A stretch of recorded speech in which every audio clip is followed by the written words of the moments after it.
अद्वैत चूल्हे के सामने बैठा था और अदिति के लिए दूध को गर्म कर रहा था। अदिति मुस्कुरा के अपने हुक्म को देख रही थी और बगल में रखा अपने हुक्म का फोन अनलॉक करके वीडियो बनाने लगती है। वहीं अद्वैत बगल में रखी कॉफी मेकर में से अपने लिए ब्लैक कॉफी बनाता है और कप में निकालता है। थोड़ी ही देर में दूध गर्म हो जाता है और दूध बाहर की तरफ उबलकर आ रहा था। अद्वैत आसपास देखता है, वो कुछ पतीला पकड़ने का तो लाया ही नहीं था। वो आसपास देखता है, फिर अपनी जेब में से रुमाल निकालकर एक हाथ से पतीला पकड़ लेता है। ये देख अदिति परेशान हो जाती है और जल्दी से अपना हाथ आगे करके कहती है, संभल के हुक्म साहब, आप यहाँ बैठ जाइए, आराम करते हैं, आपने ये सब कभी नहीं किया है। अदिति का इतना ही कहना था कि अद्वैत ने अपने रुमाल को हटा दिया और गर्म पतीले को पकड़कर दूध को एक गिलास में निकाल देता है। अदिति हैरानी से अद्वैत को देख रही थी, अब उसे रहा ही नहीं गया। वो अद्वैत को किसी भी परेशानी में नहीं देख पा रही थी। तभी अद्वैत उसके दूध में थोड़ी सी शक्कर मिलाता है और उसमें थोड़ा सा पाउडर डाल के अदिति के पास दूध लेकर आता है। अदिति गिलास को नीचे रख देती है और अद्वैत को नीचे खींचकर अपने सर से पल्लू निकालकर पल्लू को उसके हाथ में फिराने लगती है और फूंक मारने लगती है। अद्वैत प्यार से अपनी पत्नी को देख रहा था, जो उसके लिए कितनी परेशान हो चुकी थी। अद्वैत उससे अपना हाथ छुड़ा के कहता है, हमें कुछ नहीं हुआ है, परेशान मत हो, कहकर उठकर अपना कॉफी का कप लेकर आता है और एक बैग में से कचौड़ी निकालता है। अदिति कचौड़ी देखकर काफी खुश हो जाती है, क्योंकि अद्वैत ऐसी सब चीजें उसे खाने के लिए देता ही नहीं था। अदिति जैसे ही उसे खाने को होती है, अद्वैत उसका एक हाथ रोक देता है और कहता है, पहले दूध खत्म करो, उसके बाद ये सब खाना, ठीक है? अदिति हाँ में सिर हिलाती है। दोनों ही तालाब के किनारे सीढ़ियों पर बैठे थे। अद्वैत एक स्टेप ऊपर बैठा था और अदिति एक स्टेप नीचे बैठी थी। वो अद्वैत के पैरों से सटकर बैठी हुई थी। अद्वैत का एक हाथ अदिति के पेट पर था और पानी में अदिति का चेहरा काफी देर से देखकर वो कॉफी पी रहा था। अदिति भी दूध पीते हुए अद्वैत को पानी में देख रही थी। उसने भी अद्वैत का हाथ जो कि उसके पेट पर था उसे कसकर पकड़ लिया था। दोनों ही एक दूसरे में खोए हुए थे। अद्वैत धीरे धीरे अदिति के पेट पर अपना हाथ चला रहा था। अदिति अपनी आंखें बंद कर लेती है। अद्वैत अदिति के गर्दन पर किस करता है। इस वक्त वहां सिर्फ वो दोनों ही मौजूद थे। तभी अदिति को कुछ याद आता है। वो अद्वैत से उसका फोन मांगती है। अद्वैत उसे फोन देता है। अदिति दोनों की कुछ तस्वीरें खींचती है। अद्वैत मुस्कुरा देता है। अद्वैत की इतनी प्यारी मुस्कान देखकर अदिति का दिल उस पर आ जाता है और वो उस फोटो को अपने फोन में सेंड कर देती है और अद्वैत के फोन में से उस फोटो की वॉलपेपर लगा देती है। ये देख अद्वैत कहता है, नहीं नहीं, उस फोटो को हमारे वॉलपेपर पर मत लगाओ। उसकी बात सुनकर अदिति अद्वैत को देख के कहती है, क्यों न लगाए भला? उसकी बात सुनकर अद्वैत अदिति की चिन पकड़ के कहता है, क्योंकि हमारे फोन की होम स्क्रीन और हमारे दिल में सिर्फ एक ही चेहरे का हक है, हमारी मरमण का। उसे कोई भी नहीं मिटा सकता और ना ही हटा सकता है। अदिति ये सुन के मुस्कुराती है और अपनी नजरें नीचे करके कहती है, पर इसमें हमारा चेहरा तो है ना? पर पहली बार आप इस तरह से किसी फोटो में मुस्कुरा रहे हैं। ये फोटो कितनी खास है हमारे लिए और हम चाहते हैं ये फोटो हम दोनों के फोन में हो। हुकुम साहब प्लीज। अद्वैत नाम में सिर हिलाता है। अदिति मुंह बना देती है और कहती है, अच्छा तो फिर हम लॉक स्क्रीन पर तो रख ही सकते हैं ना? अद्वैत नाम में सिर हिलाता है। अदिति परेशान होकर कहती है, पर क्यों? आपके फोन की लॉक स्क्रीन में किसी और की फोटो तो नहीं है? अद्वैत की सुन के कहता है, हाँ किसी का नहीं है, पर बहुत जल्दी ही किसी का फोटो यहाँ पर लगने वाला है। ये कहकर अद्वैत हल्का सा मुस्कुराता है। अदिति को अब जलन होने लगी थी। आखिर अद्वैत किसका फोटो लगाने वाला था? तो वो तुरंत पूछती है, आप किसकी फोटो लगाने वाले हैं? आपकी दीवानगी तो सिर्फ हम पर है ना? आप तो सिर्फ हमसे ही प्यार करते हैं ना? तो फिर अद्वैत उसके ऊपर हल्का सा झुककर अदिति के होठों पर अपने होठ को हल्के से छूकर कहता है, हाँ कोई खास है जो तुम्हारी जगह लेने वाला है। हम इस दुनिया में उन्हें सबसे ज्यादा चाहेंगे, वो हमारे दिल के टुकड़े होंगे। अदिति अद्वैत से दूर होकर कहती है, हमें आपसे कोई बात नहीं करनी, आप उसी इंसान के पास जाइए जिसका आप इंतजार कर रहे हैं। ये सुनकर अद्वैत एक स्टेप नीचे आता है और अदिति को पूरी तरह से अपने गोद में ले लेता है और अपने दोनों हाथ उसके पेट पर रखकर उसे सहलाते हुए कहता है, जिसका हमें इंतजार है वो तुम्हारे पेट में है। उन दोनों की फोटो हमारे लॉक स्क्रीन पर होगी। उसकी बात सुनकर अदिति बस अद्वैत को देखती रह जाती है। उसके होठों पर लंबी सी मुस्कान आ जाती है। वो अद्वैत के गले से लग जाती है और कहती है, फिर तो हमें कोई दिक्कत नहीं है, हमारी संतानें आपके लिए हमसे भी प्रिय हो तो आखिर है तो हम दोनों का ही अंश ना? अदिति की बात सुन अद्वैत उसके सर को पीछे करके उसकी चिन पर अपना एक हाथ रख के कहता है, हमने ये कब कहा कि तुमसे ज्यादा वो हमारे लिए इंपॉर्टेंट होंगे? उन्हें इस दुनिया में लाना, प्यार करना, अपना सब कुछ उन्हें देना ही ये हम दोनों का कर्तव्य है। पर एक पति पत्नी का रिश्ता ही ऐसा होता है जो आगे चलकर हमेशा साथ रहता है, चाहे कोई भी परेशानी क्यों ना आ जाए। अदिति ये सुनकर सिर हाँ में हिलाती है और जोर जोर से हंसने लगती है। अद्वैत उसे सवालिया नजरों से देखता है। अदिति हंसते हुए कहती है, वैसे जब आप बूढ़े होंगे हमारे बन्ना जी तो कैसे लगेंगे? कहकर हंसती है और वापस से कहती है, सफेद मूंछें, सफेद दाढ़ी, सफेद बाल। कहकर अद्वैत की मूंछों को ताव देती है और अद्वैत की दाढ़ी को सहलाती है। अद्वैत मुस्कुराकर अदिति की कमर पर अपना हाथ ले जाकर कहता है, अच्छा और हमारी हुक्मरानी सा कैसे दिखेंगी? सफेद लंबे बाल, चेहरे पर चश्मा और हमारे पोता पोतियों के पीछे गुस्सा करती हुई, उनके पीछे भागती हुई। उफ। अदिति ये सब सुन के कहती है, अभी बच्चे तो आने दीजिए, आप तो सीधा पोता पोती पर आ गए। हाँ बिना। ये कहकर वो हंस रही थी। वो ये सब अपने मन में ही सोच रही थी। तभी अद्वैत कहता है, तुम्हारी ये हुक्म कितने भी बूढ़े हो जाए पर ये उनके चेहरे का रौब कभी जाएगा नहीं, चाहे बाल सफेद क्यों ना हो, पर ये हमारी बॉडी ये तो ऐसी ही रहेगी। ये सुनकर अदिति का दिल धक धक करने लगता है। वो अपने हुक्म को उसी तरह से इमेजिन कर सकती थी और उसके बन्ना सच में बवाल लग रहे थे। दोनों तालाब के घाट पर बैठकर आपस में बातों में ही लगे हुए थे। अदिति अब काफी खुश लग रही थी और अद्वैत के साथ हंसी खुशी बातें कर रही थी। अदिति अगर खुश रहेगी तो उसके बच्चे भी काफी खुश रहेंगे। इसीलिए अद्वैत पूरी कोशिश कर रहा था कि अदिति सिर्फ और सिर्फ खुश रहे।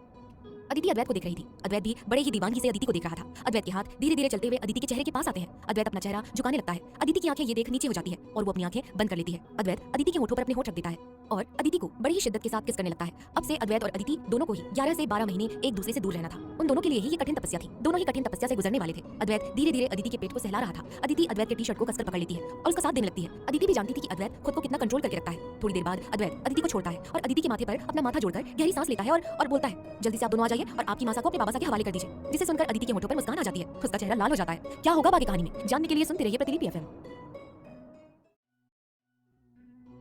एपिसोड 151।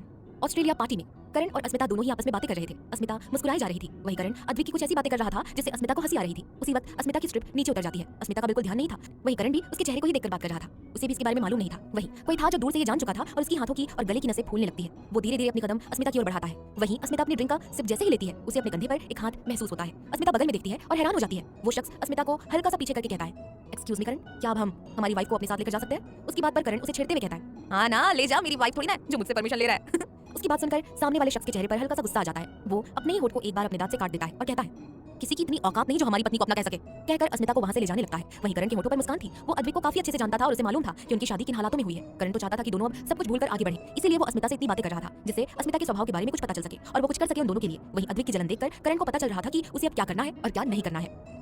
वहीं अस्मिता और अद्विक दोनों ही कोने में जाने लगते हैं। अस्मिता को कुछ समझ नहीं आ रहा था। वो दोनों आगे जाते उससे पहले करण की आवाज उन दोनों के कानों में गूंजती है और वो कहता है, लेडीज एंड जेंटलमैन, आप सबको नहीं लगता कि पार्टी कुछ फीकी सी चल रही है? और वैसे भी पार्टी में कोई शोर ना हो तो पार्टी किस काम की, पार्टी कैसी, क्यों है ना? तो क्यों ना इस महफिल की जान से ही शुरू करते हैं? कहकर वो अद्विक और अस्मिता की ओर देखता है और वापस से कहता है, please come on stage mister and Mrs Sisodia.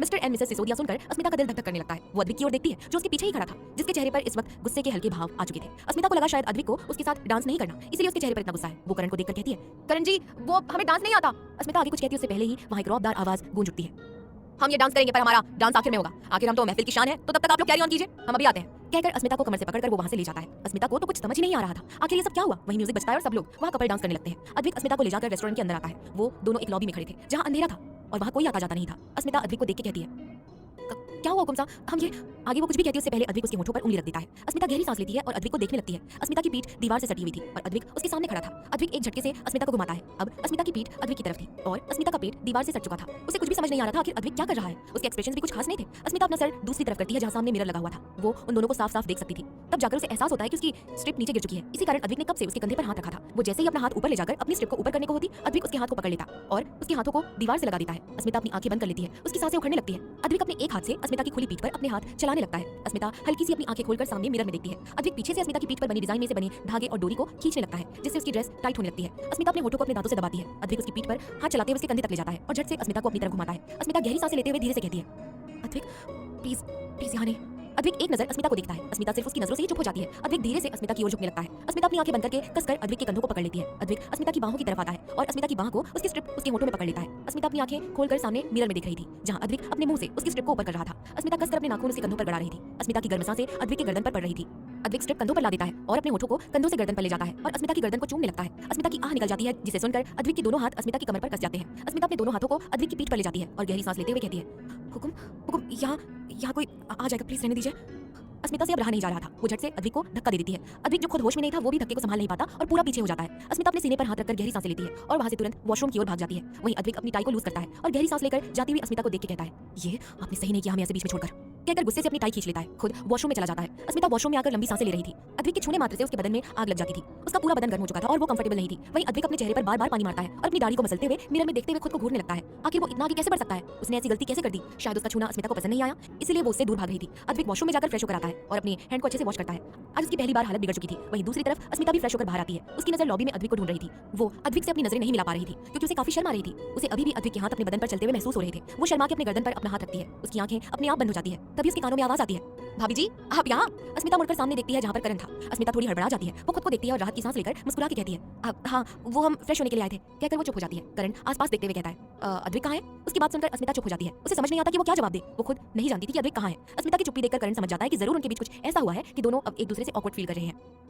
करण को अब कैसे भी करके इन दोनों को पास लाना था। तभी वो कहता है, वैसे आप मेरी एक हेल्प करेंगी क्या? उसकी बात सुनकर अस्मिता सवालिया नजरों से देखती है। करण कहता है, कुछ खास नहीं, बस आपको तो पता है मैं सिंगल हूँ, मेरे साथ इस पार्टी में डांस करने वाला कोई नहीं है, तो क्या आप मेरे साथ डांस करना पसंद करेंगी? उसकी बात सुनकर अस्मिता हैरान हो जाती है। उसने कभी भी ऐसे किसी भी लड़के के साथ डांस नहीं किया था। हाँ, उसके कई मेल फ्रेंड्स थे पर उसने कभी किसी के साथ ऐसा डांस नहीं किया था और ना ही उन्हें कभी भी छुआ था।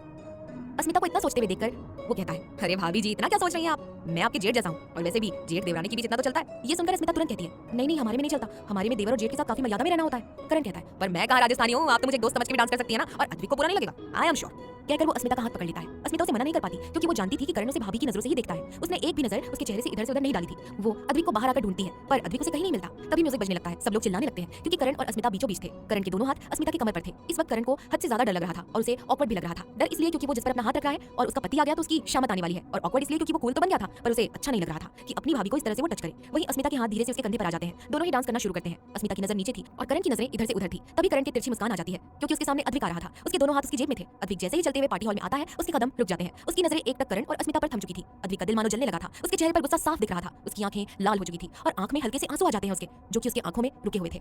उसे ये लगा था कि अस्मिता को सिर्फ उसका छूना पसंद नहीं था, उसके साथ रहना पसंद नहीं था। वहीं करण के तो पसीने छूटने लगे थे, क्योंकि अद्विक की नसें भी साफ साफ दिखाई दे रही थी। करण अस्मिता को घुमा देता है और उसकी पीठ को अपने सीने से लगा देता है। अस्मिता का ध्यान सामने जाता है, जहां अद्विक उसे देख रहा था। अस्मिता जैसे ही उसके सामने देखती है, अद्विक अपनी नजरें गुस्से से फिरा देता है। अस्मिता के दिल के टुकड़े हो जाते हैं। वो अपने अद्विक के पास जाना चाहती थी। तभी वहां मिसेस कपूर अद्विक के पास आती है और कहती है, मिस्टर सिसोदिया, क्या आपको भी कोई पार्टनर चाहिए? मतलब आपकी वाइफ आपके दोस्त के साथ डांस कर रही है और आप बस यहाँ खड़े हुए हैं। अगर आपको डांस करने का मन है तो आप मेरे साथ डांस कर सकते हैं। कहते हुए मिसेस कपूर के होठों पर तिरछी मुस्कान थी। तभी अद्विक पीछे देखते हुए कहता है, क्यों मिस्टर कपूर तुम्हें भाव नहीं दे रहे, इसलिए तुम किसी और मर्द को ढूंढ रही हो ना? उसकी बात सुनकर मिसेस कपूर हैरानी से चुप हो जाती है। वो हल्के गुस्से और नाराजगी से कहती है, मुझे लगा हम दोनों एक जैसे हैं। हम दोनों को एक दूसरे को समझना चाहिए। जैसे मेरे पति दूसरी लड़कियों के साथ पार्टी में होते हैं, वैसे ही आपकी पत्नी भी तो आपके दोस्त के साथ डांस कर रही है। हम दोनों के पार्टनर हमें बिल्कुल वैल्यू नहीं देते हैं, तो हम दोनों क्यों खुद का दिल जलाएं? हम भी एंजॉय कर सकते हैं ना? उसकी बात सुनकर अद्विक मिसेस कपूर के पीछे देखता है, जहां करण अस्मिता के पेट में हाथ रख रहा था। अद्विक अपने होठों पर दबा लेता है। उसके हाथों की मुट्ठी कस जाती है। वहीं अस्मिता एक टक मिसेस कपूर और अद्विक को ही देख रही थी। वो दोनों एक दूसरे से बातें करते हुए इतना बातों में खो चुके थे कि अद्विक उसके सामने भी नहीं देख रहा था। अगर वो उसके सामने देखता तो वो उसे अपने पास बुलाती। वहीं अद्विक की तरफ से कोई जवाब ना आता देख मिसेस कपूर अद्विक का हाथ पकड़ लेती है और कहती है, तो क्या मैं हाँ समझ सकती हूँ? कहकर अद्विक का हाथ पकड़कर उसे वहीं डांस फ्लोर के बीचों बीच ले आती है। वहीं अद्विक हैरान हो जाता है, क्योंकि उसने तो अभी तक कुछ कहा भी नहीं था। वो वहां से जाना चाहता था। वो जैसे ही वहां से जाने को होता है, तभी मिसेस कपूर उसके गले में बाहें डालकर कहती है, मिस्टर सिसोदिया प्लीज मत जाइए ना, मेरी इज्जत का सवाल है। सब लोग हमें देख रहे हैं। अगर आप मुझे ऐसे छोड़कर चले गए ना तो सब लोग मेरा मजाक बनाएंगे, खासकर मेरे हस्बैंड। उन्हें तो कोई फर्क भी नहीं पड़ रहा है। कितने अजीब है वो।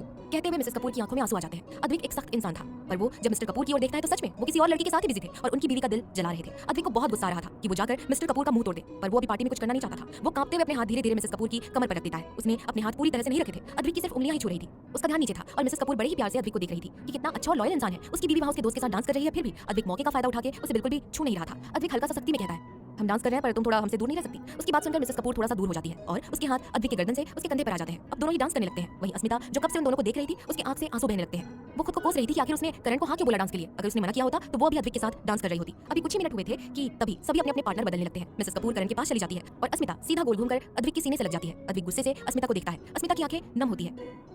अस्मिता को नम आंखों से अद्विक देख रहा होता है। वहीं अस्मिता को लग रहा था कि वो अद्विक के पास आई इसलिए अद्विक उससे गुस्सा है, तो वहीं अद्विक को लगा कि वो उसके पास आया है इसलिए अस्मिता की आंखों में आंसू है। वो जैसे ही अस्मिता को छोड़कर जाने को होता है तभी सॉन्ग चेंज होता है और सारी लाइट्स ऑफ हो जाती हैं। लाइट सिर्फ अद्विक और अस्मिता पर ही पड़ती है। दोनों आसपास देखते हैं, सब लोग उन्हें ही देख रहे थे, उन्हें डांस करने को कह रहे थे। अस्मिता अद्विक के सामने देखती है, तभी अद्विक अस्मिता की कमर पर अपने हाथ रखता है। अस्मिता की आंखें बंद हो जाती है। उसके हाथों की मुट्ठी कस जाती है। अस्मिता ने अभी अद्विक के कंधों पर हाथ नहीं रखा था। वहीं अद्विक को याद आता है कि कैसे अस्मिता ने करण के कंधे पर हाथ रखे थे। अद्विक तुरंत अस्मिता के हाथों को अपने कंधे पर रखता है और उसके साथ डांस करने लगता है। अस्मिता हैरानी से सामने देखती है। सामने अद्विक काफी गुस्से में था। अद्विक गुस्से से अस्मिता को देख रहा था और अस्मिता नम आंखों से अद्विक को देख रही थी।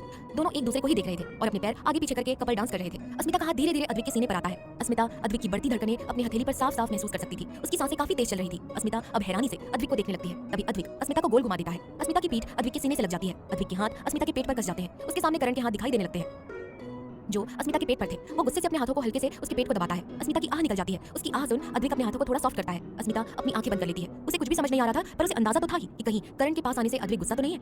अगर ऐसा था तो वो उसे गुस्से से डांटता। क्या जरूरत थी मिसेस कपूर के पास जाने की? वहीं अद्विक को काफी गुस्सा आ रहा था, क्योंकि अस्मिता उसे बिल्कुल भी रिस्पॉन्स नहीं दे रही थी। यही देख उसे गुस्सा भी आता है कि वो उसे छू नहीं रही है। अद्विक अस्मिता को अपने सीने से अलग करके साइड कर देता है और वापस से अपने पास खींच लेता है। अस्मिता सिर्फ एक तक अद्विक को देख रही थी। वहीं अद्विक वापस दूसरी साइड अस्मिता को साइड करके वापस से अपनी तरफ खींच लेता है।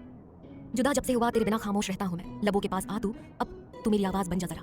अद्विक अस्मिता को अपने सीने के करीब लाता है। उसका सिर अस्मिता के चेहरे पर झुका हुआ था। दोनों के होठ काफी नजदीक थे। दोनों एक दूसरे को ही देख रहे थे। तभी उनके कानों में तालियों की आवाज आती है। दोनों ने क्या इंटेंस डांस किया था। अद्विक अस्मिता को तुरंत छोड़ देता है। तभी बादल गरजने लगते हैं। अद्विक माइक को अपने हाथ में लेता है और कहता है, आई होप आप सभी ने बहुत एंजॉय किया होगा और आप सबने डिनर भी कर लिया होगा। अब मौसम भी बिगड़ने को आया है तो उसी के साथ हम ये पार्टी अब यहीं पर रोकते हैं। कहकर अब वो पार्टी जबरदस्ती रोक देता है। अब सबने अपने अपने गिफ्ट वही टेबल पर ही रख दिए। अद्विक वो सब गिफ्ट को अपने गार्ड को एक गाड़ी में रखने को कहता है। वहीं करण उन दोनों के पास आता है। उसे तो काफी डर लग रहा था, पर फिर भी हिम्मत करके वो आता है। अस्मिता अपनी नजरें नीचे कर देती है। करण अपने जेब में से एक बॉक्स निकालता है और अस्मिता की ओर देते हुए कहता है, ये आपके लिए भाभी। अस्मिता देखकर मना कर देती है। तभी करण उसका हाथ पकड़ के बॉक्स को उसके हाथों में रखता है। ये देख अद्विक की भौहें ऊपर हो जाती है। वो करण को देख के कहता है, हमारी तबीयत ठीक नहीं लग रही है। कहकर आगे कुछ कहता, तभी उसका ध्यान अस्मिता के हाथों पर जाता है, जहां अभी भी करण ने उसका हाथ पकड़ा हुआ था। वो कुछ बोल ही नहीं पाया। वो गुस्से से निकल जाता है। अस्मिता ये देख काफी हैरान थी। वो करण को गिफ्ट वापस देते हुए कहती है, आप उन्हें ऑफिस में दे दीजिएगा, हमें जाना होगा प्लीज। कहकर वहां से अद्विक के पीछे वो जाने लगती है। उसकी आंखों से आंसू गिरने लगते हैं। अभी इस वक्त उस पार्टी हॉल में कोई मौजूद नहीं था। वहीं अद्विक पार्किंग में जाने के बजाय गुस्से से रास्ते में चल रहा था। मौसम भी खराब हो रहा था। अस्मिता काफी मुश्किल से चलते हुए उसके पीछे आ रही थी। उसने हील पहनी हुई थी जिससे वो तेज नहीं चल पाती है। अस्मिता ने अपनी हील निकाल दी थी। अब वो तेज तेज चल सकती थी। अस्मिता रोते हुए कहती है, हुकुम साहब आप कहां जा रहे हैं? अद्विक जी रुकिए ना। वहीं अद्विक इतने गुस्से में था कि उसे कुछ सुनाई दे ही नहीं रहा था। वो गुस्से से आगे आगे बढ़ रहा था। तभी बारिश शुरू हो जाती है। दोनों ही बारिश में भीग रहे थे। अस्मिता जल्दी से भागने लगती है और जाकर अद्विक को पकड़कर अपनी तरफ घुमा देती है। अद्विक गुस्से से अस्मिता को देखता है। इस वक्त अद्विक की आंखें गुस्से से लाल हो चुकी थी। वहीं अस्मिता की आंखें आंसुओं से लाल थी। दोनों ही बारिश में भीगे एक दूसरे को देख रहे थे। अस्मिता लंबी लंबी सांसें ले रही थी। अद्विक भी इस वक्त गहरी सांसें ले रहा था। तभी अस्मिता धीरे से पर दर्द में कहती है, अद्विक जी। अद्विक अपनी आंखें बंद कर लेता है। उसके और अस्मिता के चेहरे पर बारिश का पानी गिर रहा था। तभी अस्मिता अपनी हील अपने हाथों से गिरा देती है। क्या होगा बाकी कहानी में जानने के लिए सुनते रहिए प्रतिलिपि FM। 152। अस्मिता और अद्विक इस वक्त भीग रहे थे। अस्मिता की आंखों में इस वक्त जहां आंसू थे तो वहीं अद्विक की आंख में साफ साफ गुस्सा दिखाई दे रहा था। अस्मिता रोते हुए कहती है, रुकिए ना अद्विक जी, कहाँ जा रहे हैं आप? आगे वो बोलती उससे पहले अद्विक अस्मिता को कस के पकड़कर अपनी ओर खींच लेता है। अस्मिता हील्स हाथ में पकड़ी होती है, वो नीचे जमीन पर गिर जाती है। अस्मिता की सांसें रुक सी जाती है। वहीं अद्विक गुस्से से एकटक अस्मिता को ही देख रहा था। अद्विक के सिर पर से होता हुआ पानी अस्मिता के चेहरे पर गिर रहा था, जिससे अस्मिता के लाल होठ और चमक रहे थे। उसका पूरा चेहरा चमके जा रहा था। अस्मिता के हाथ अपने आप ही अद्विक के कंधे पर आ जाते हैं और वो धीरे से कहती है, आप इतने गुस्से में क्यों है? उसका सवाल सुनकर अद्विक एक नजर अस्मिता को देखकर साइड में देखता है और फीका सा मुस्कुरा के दूसरी तरफ देखता है। अस्मिता बस एक टक उसे ही अपनी मासूम नजर से देख रही थी। तभी अद्विक उसे देखकर हल्के गुस्से में कहता है, हमारा छूना अच्छा नहीं लगता और गैरों के छुअन से आपको सुकून मिलता है, क्यों? सही कहा ना हमने? अस्मिता ये सवाल सुनकर हैरान हो जाती है। वो नाम में से हिला के कहती है, नहीं ऐसा तो नहीं है, हमने आपको कब मना किया कि आप हमें ना छुए, बल्कि आपका तो पूरा हक है हमें छूने का, अब हमारे पति। अस्मिता आगे कुछ कहती उससे पहले ही अद्विक कहता है, सब कहने के लिए कह रही हो, वरना वहाँ पार्टी में हमें धक्का देकर हमसे अलग नहीं होती और डांस के वक्त हमारे कंधे पर हाथ रखने के लिए झिझक रही थी और यही हाथ करण के कंधे पर कंफर्टेबल से सही था, है ना? कहकर अस्मिता को एक झटके में वो छोड़ देता है और अपनी आंखें बंद करके अपनी दो उंगलियां आंखों के किनारे पर रखकर अपनी आंखें खोल उसे हल्के गुस्से में कहता है, नहीं नहीं पसंद, हमारे पास आना तो हमें बता दो, इतने दूर हो जाएंगे कि हमारी शक्ल देखने के लिए भी तड़पोगी। नहीं निभानी है शादी तो अभी अभी इसी वक्त आपसे दूर हो जाएंगे इस शादी से, और जो लड़का चाहोगे उससे जाकर आपकी शादी करा देंगे। कहकर वो भी मुड़ा ही था कि अस्मिता उसके पास आ जाती है। अस्मिता अद्विक की बातें सुन उसे अपनी तरफ घुमाती है और गुस्से से उसका कॉलर पकड़ के कहती है, हो गई आपकी बकवास, क्या अभी और कुछ बाकी है? दूसरी शादी करवा देंगे? होते कौन है आप हमसे कहने वाले? कभी हमारी आंखों में देखने की कोशिश की है? नहीं, कहां से देखेंगे? आप पर तो हमारी प्यारी गुंजन बाई जैसी लड़कियों का चश्मा चढ़ा हुआ है ना। कभी आपसे ऊंची आवाज में बात नहीं करना चाहते थे क्योंकि आप हमारे लिए सबसे ऊपर है, हमारे लिए सब कुछ है, हमारे पति है, हमारा प्यार है। कहते हुए अस्मिता रुक जाती है। उसकी सांसें रुक चुकी थी। वो एक बार खुद को देखती है जहां उसने अद्विक का कॉलर पकड़ा हुआ था। वो तुरंत उसका कॉलर पकड़ के अपने आंसू साफ करके वहां से भाग जाती है। अद्विक बस एक तक वही जम चुका था। उसके कानों में उसकी बातें गूंज रही थी। वो भी अस्मिता के पीछे जाता है। अस्मिता भागते हुए सड़क के किनारे पर एक घर के पास आती है। वहां सिर्फ एक ही घर मौजूद था और वो घर भी लॉक था। बाहर बड़ा सा शेड लगा हुआ था और उसके नीचे एक बेंच थी। अस्मिता वहां जाकर बैठ जाती है। वो कांप रही थी, कुछ तो बारिश के कारण और कुछ तो उसने अभी जो अद्विक के साथ किया उसके कारण। उसे बिल्कुल भी अच्छा नहीं लग रहा था कि उसने गुस्से में आकर अद्विक की कॉलर पकड़ ली थी। आखिर अद्विक उसके बारे में क्या सोचेगा? अभी वो सोच ही रही थी कि उसे कुछ अच्छा महसूस होता है। वो आंखें उठाकर बगल में देखती है जहां अद्विक आकर बैठ चुका था। उसके ऊपर अपना ब्लेजर डाल देता है। अस्मिता अद्विक के ब्लेजर को कसकर पकड़ लेती है। उसके कपड़े से अभी भी अद्विक की खुशबू आ रही थी। अद्विक उसकी तरफ एक नजर देखता है और कहता है, हमें बिल्कुल भी नहीं पसंद जब हम किसी से बात कर रहे हो और वो इंसान बिना पूरी बात किए वहां से चला जाए। आई होप ये पहली और आखिरी गलती होगी। अगर कुछ नहीं कहना तो सिर्फ हमारे सामने खड़ी रहो, पर ऐसे हमारी नजरों से दूर होना हमें बिल्कुल पसंद नहीं है। अस्मिता की आंखों में अभी भी आंसू थे। उसे समझ नहीं आ रहा था कि वो क्या बोले और क्या नहीं। वो बस धीरे से नाराजगी से कहती है, क्या बातें कर रहे थे आप उस मिसेस कपूर से? कितना चिपक रही थी वो आपसे? अद्विक बेंच पर अपना सिर रख के बिना किसी भाव के अपने माथे को दबाते हुए कहता है, कुछ नहीं, ऐसे ही कुछ कह रही थी। अद्विक का इस तरह से कहना अस्मिता का दिल जला रहा था। वो अद्विक का हाथ पकड़ के उसे खींचकर सही से बिठाती है और गुस्से से कहती है, अच्छा कुछ नॉर्मल तो लग नहीं रहा था? आपके गले में उसकी दोनों बाहें थी, जितना करीब हम नहीं खड़े रहते हैं ना उतना करीब वो खड़ी थी आपके। कहकर अस्मिता सुबकने लगती है। अद्विक बस एक टक उसे ही देख रहा था। उसका ये लाल शिकायती चेहरा, उसकी बातों में दर्द, अपनापन, उसे सब कुछ महसूस होने लगा था। वहीं उसे कुछ जवाब ना देता देख अस्मिता वापस से कहती है, ठीक है, नहीं बताना तो मत बताइए। वैसे भी हम कौन सा आपको पसंद नहीं, इसलिए शादी के दूसरे दिन से ही हमसे उखड़े उखड़े आप किस बात की सजा दे रहे हैं हमें? शादी तो हम दोनों ने की थी ना, तो जितना कसूर हमारा है उतना तो आपका भी हुआ ना, बताइए। ये सुन अद्विक उसकी तरफ हैरानी से देखने लगता है। अस्मिता वापस से कहती है, हमारे भाई साहब बाबा साहब ने आपसे पूछा था कि नहीं? आपको हम इतने नापसंद थे, इतनी नफरत थी हमसे तो बारात देकर वापस चले जाते। आपको तो कुछ नहीं बिगड़ता, आप एक आदमी एक मर्द है, आपका रिश्ता बिल्कुल नहीं बिगड़ता और कोई नहीं सोचता कि इनकी बारात वापस लौटी थी। आपके पास था ऑप्शन, फिर भी आपने ये शादी क्यों की अद्विक जी? हाँ, कहते वक्त उसकी आवाज में दर्द साफ नजर आ रहा था। वही अब धीरे-धीरे अद्विक को गुस्सा आने लगा था। उसने अस्मिता से क्या सवाल किया था और अस्मिता क्या लेकर बैठी थी, जबकि उसने तो मिसेस कपूर को सिर्फ अपनी उंगलियों से छुआ था और जितना दूर हो सकता था उतना दूर ही हो रहा था। और रही बात इस शादी के बारे में, तो वो सब कुछ भूल कर ही सब कुछ नई शुरुआत करने के बारे में ही कोशिश कर रहा था। पर अस्मिता तो इन कुछ महीनों की सारी गिला शिकवे एक-एक करके निकाल रही थी। अस्मिता कहती है, देखिए हमने वो वीडियो, पता है कितना अच्छा महसूस होता है वो सब पार्टी में जो हुआ, इसके लिए हमारे लिए वो सब सपना था। बचपन में आप कितना प्यार करते थे हमसे, तो इन कुछ सालों में ऐसा क्या हो गया? हम झल्ली है इसलिए नहीं पसंद, हम मुंहफट है वो भी पसंद नहीं, तो हमारी एक खामी तो बताइए आपको जो नहीं पसंद, और वो हर चीज बताइए जो आपको पसंद है और वो चीज बताइए जो आपको पसंद है। हम पूरी कोशिश कर रहे हैं वो सब करने की, गुंजन बाई साहब जैसा बनने की। इस वक्त अद्विक के चेहरे पर गुस्सा साफ साफ नजर आ रहा था। वो वहां से खड़े होते हुए कहता है, चलो चलो घर, बहुत रात हो चुकी है। इस तरह वो अपनी बातों का जवाब ना देता देख अस्मिता को दुख होता है। वो कहती है, कल सुबह हमारी इंडिया की टिकट करवा दी, हम वापस जा रहे हैं मासा पापा के पास। एक तो आपको बात करना कुछ आता ही नहीं है और इतने दूर लाकर पटक दिया है हमें। उसकी बात पूरी होती उससे पहले ही अस्मिता बेंच के हैंडल पर थी और अद्विक पूरी तरह से उसके ऊपर था और गुस्से से कहता है, अब तक आपकी हर एक बात बर्दाश्त कर रहा हूं, उसका मतलब ये नहीं कि आप कुछ भी बोले। और थोड़ा अलग होकर अपना एक हाथ बेंच पर मारकर गुस्से से अपनी पीठ अस्मिता की तरफ करते हुए कहता है, हमने आपसे कितनी बार कहा है आपको गुंजन की तरह बनने की जरूरत नहीं है, फिर भी हर बार एक ना एक बात लेकर आप बैठ जाती है। गुंजन हमें पसंद थी क्योंकि हम कम बोलने वाले इंसान थे और वो कम बोलती थी। वो हमें पसंद थी क्योंकि हमारी एक नजर से शर्मा के वो अपनी आंखें नीचे कर लेती थी। अद्विक की बात सुनकर अस्मिता का दिल धक-धक करने लगा था। आज पहली बार अद्विक उसे गुंजन के बारे में बता रहा था। आखिर उसे गुंजन क्यों पसंद थी? वो धीरे से ठीक से बैठ जाती है।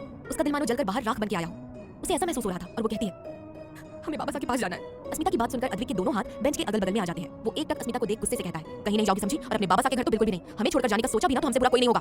कहकर गहरी सांस वो लेने लगता है। अद्विक की गहरी सांसें अस्मिता के चेहरे पर पड़ रही थी। अस्मिता एक टक अद्विक को देख रही थी। तभी अद्विक अस्मिता को अपनी गोद में उठा लेता है। अस्मिता हैरानी से अद्विक को देखती है और अद्विक उसे गोद में उठाता है और उसकी घर की ओर चल देता है। अद्विक अपनी जेब में से चाबी निकालकर अस्मिता को देता है। अस्मिता हैरानी से अद्विक को देखती है, जिसके चेहरे पर इस वक्त कोई भी भाव नहीं थे। अद्विक की एक आदत थी, वो अपना चेहरा भावहीन जल्दी ही कर देता था। अस्मिता धीरे से दरवाजा खोलती है। अद्विक उसे लेकर अंदर आता है और दरवाजा बंद कर देता है। अद्विक अंदर आकर अस्मिता को सोफे पर बिठा देता है और वहां जाकर हीटर ऑन करने लगता है क्योंकि अब बाहर बर्फ गिरने लगी थी। अस्मिता नासमझी से कहती है, ये किसका घर है और आपके पास चाबी कहां से आई? अस्मिता की बात सुनकर अद्विक कुछ नहीं कहता। वो सिर्फ अपनी शर्ट निकालता है और अपनी बेल्ट निकालने लगता है। अस्मिता अपने चेहरे पर हाथ रख के कहती है, आपको कपड़े बदलने हैं तो कहीं और जाकर बदलिए ना। अस्मिता की बात सुनकर अद्विक एक नजर अस्मिता को देखता है और अपना बेल्ट निकालकर अपने हाथों में लपेट देता है, जिसे देखकर अस्मिता डर जाती है और सोफे के पीछे होते हुए घबराते हुए कहती है, क्या कर रहे हैं आप? हमें जाना है यहाँ से, हमें हमें बाबा साहब के पास जाना है। अस्मिता का इतना ही कहना था कि अस्मिता के मुंह से आह निकल जाती है। अद्विक ने बेल्ट को जमीन पर दूर कहीं फेंक दिया था और उसके ऊपर आकर अस्मिता के होंठ पर होंठ रख दिए थे। अस्मिता हैरान थी, उसकी आंखें बंद हो जाती है। क्या होगा बाकी कहानी में जानने के लिए सुनते रहिए प्रतिलिपि एफएम। एपिसोड 153। अद्विक अपनी बेल्ट निकालता है। ये देख अस्मिता हैरान हो जाती है। अस्मिता उसकी ओर देख ही रही थी कि उसके मुंह से आह निकल जाती है। अद्विक ने बेल्ट साइड में जमीन पर फेंक दिया था और उसे ये लगा कि बेल्ट उसे लगी है। अस्मिता कुछ और रिएक्ट कर पाती उससे पहले ही अद्विक उसके होठों पर अपने होंठ रख देता है और अस्मिता को सोफे पर धक्का मारकर पीछे कर देता है और खुद उसके पैरों के अगल-बगल अपने पैर रखकर उसे चूमने लगता है। अस्मिता अपनी आंखें बंद कर लेती है। उसके हाथ कसकर पकड़कर अद्विक के ब्लेजर को मुट्ठी में पकड़ने लगती है। अद्विक अब उसे पैशनेटली किस करने लगा था। आज की किस काफी अलग थी। अस्मिता की सांसें रुक रही थी क्योंकि अद्विक उस पर हावी हो रहा था। अब वो सांसें नहीं ले पा रही थी। अस्मिता अपने हाथों की मुट्ठी को खोलकर अद्विक के सीने पर रखने लगती है और उसे पुश करने लगती है। वहीं अस्मिता का रिस्पांस ना पाकर अद्विक उससे अलग हो जाता है और उसके ऊपर झुका रहता है। वो इस वक्त खुद की सांसें संभालते हुए अस्मिता को देख रहा था, जो अपने सीने पर हाथ रखे लंबी लंबी सांसें लेने की कोशिश कर रही थी और खुद को नॉर्मल करने के बाद अस्मिता ऊपर अद्विक को देखती है, जो कि काफी गुस्से में था। अद्विक अस्मिता की चिन को पकड़ लेता है और उसे देखते हुए कहता है, वापस हमारे सामने बोल के बताओ बाबा साहब के पास जाना है। कहकर अस्मिता के होठों पर अपनी उंगली से रब करने लगता है। अस्मिता ये देख हैरान हो जाती है। मतलब अद्विक ने उसे किस इसलिए किया था कि वो बार-बार अपने मायके जाने की बात कर रही थी। ये समझकर अस्मिता तुरंत कहती है, हम हमारे बाबा साहब के घर जाने की बात नहीं कर रहे थे, हम जैसलमेर आपके बाबा साहब के पास जाने की बात कर रहे थे, रतन बाबा साहब के पास जाने की बात कर रहे थे। अस्मिता के मुंह से खुद के बाबा साहब के लिए बाबा साहब सुनकर अद्विक बस अस्मिता को ही देखे जा रहा था। वहीं अस्मिता अब वहां से जाने लगती है। अद्विक उसकी बांह पकड़कर हल्के से गुस्से में कहता है, हमारी बात खत्म नहीं हुई है। कितनी बार आपको कहा है हमने कि आपको गुंजन की तरह बनने की कोई जरूरत नहीं है। हम नफरत करते हैं उस लड़की से। जिस दिन उस लड़की ने हमें मंडप पर अकेला छोड़ा था, उसी दिन से हमें नफरत हो रही है खुद से। क्यों हमने शादी के लिए हाँ कहा? कितनी अच्छी से जिंदगी चल रही थी हमारी, पर क्या करें। कहते हैं ना कि कोई भी किसी के मुंह में पड़ जाता है। जब बार बार आपके काम में किसी का जिक्र होता है तो उसके लिए आपके मन में थोड़ी बहुत तो फीलिंग्स आने ही लगती है। बस हमारे साथ भी ऐसा ही हो रहा था। हमारी माँ सब पूरे दिन बस गुंजन वो ये कह के हमारे दिमाग में उनकी बात डाल रही थी और हमारा दिमाग उनकी ओर आकर्षित हो गया था। लेकिन ये कहकर वो चुप हो जाता है। अस्मिता उसे देखे ही जा रही थी। अद्विक उसकी बाहें पकड़कर कहता है, हमने कभी भी नहीं कहा आपको कि आप गुंजन जैसी बने। हाँ, नाराज जरूर थे खुद से, पर नाराज थे शादी जैसे रिश्ते से जिससे हमारा मन उठ रहा था। इस वजह से कभी नहीं कि हमने आपको नहीं अपनाया और हमने आपको मना कर दिया शादी को निभाने से। पर हमारे बीच में जो भी रिश्ता हो, पर अभी भी आपके नाम के पीछे हमारा नाम ही लगता है। अद्विक सिसोदिया, अभी भी आप हमारी पत्नी है और हमने आपके पति ने आपको यह हक नहीं दिया कि आप किसी के साथ भी डांस करें या बातें करें। हमने देखा आप करण के साथ कितनी कंफर्टेबल थी और हमने हल्का सा आपको क्या छू लिया, आप हमें धक्का देकर ही भाग गई।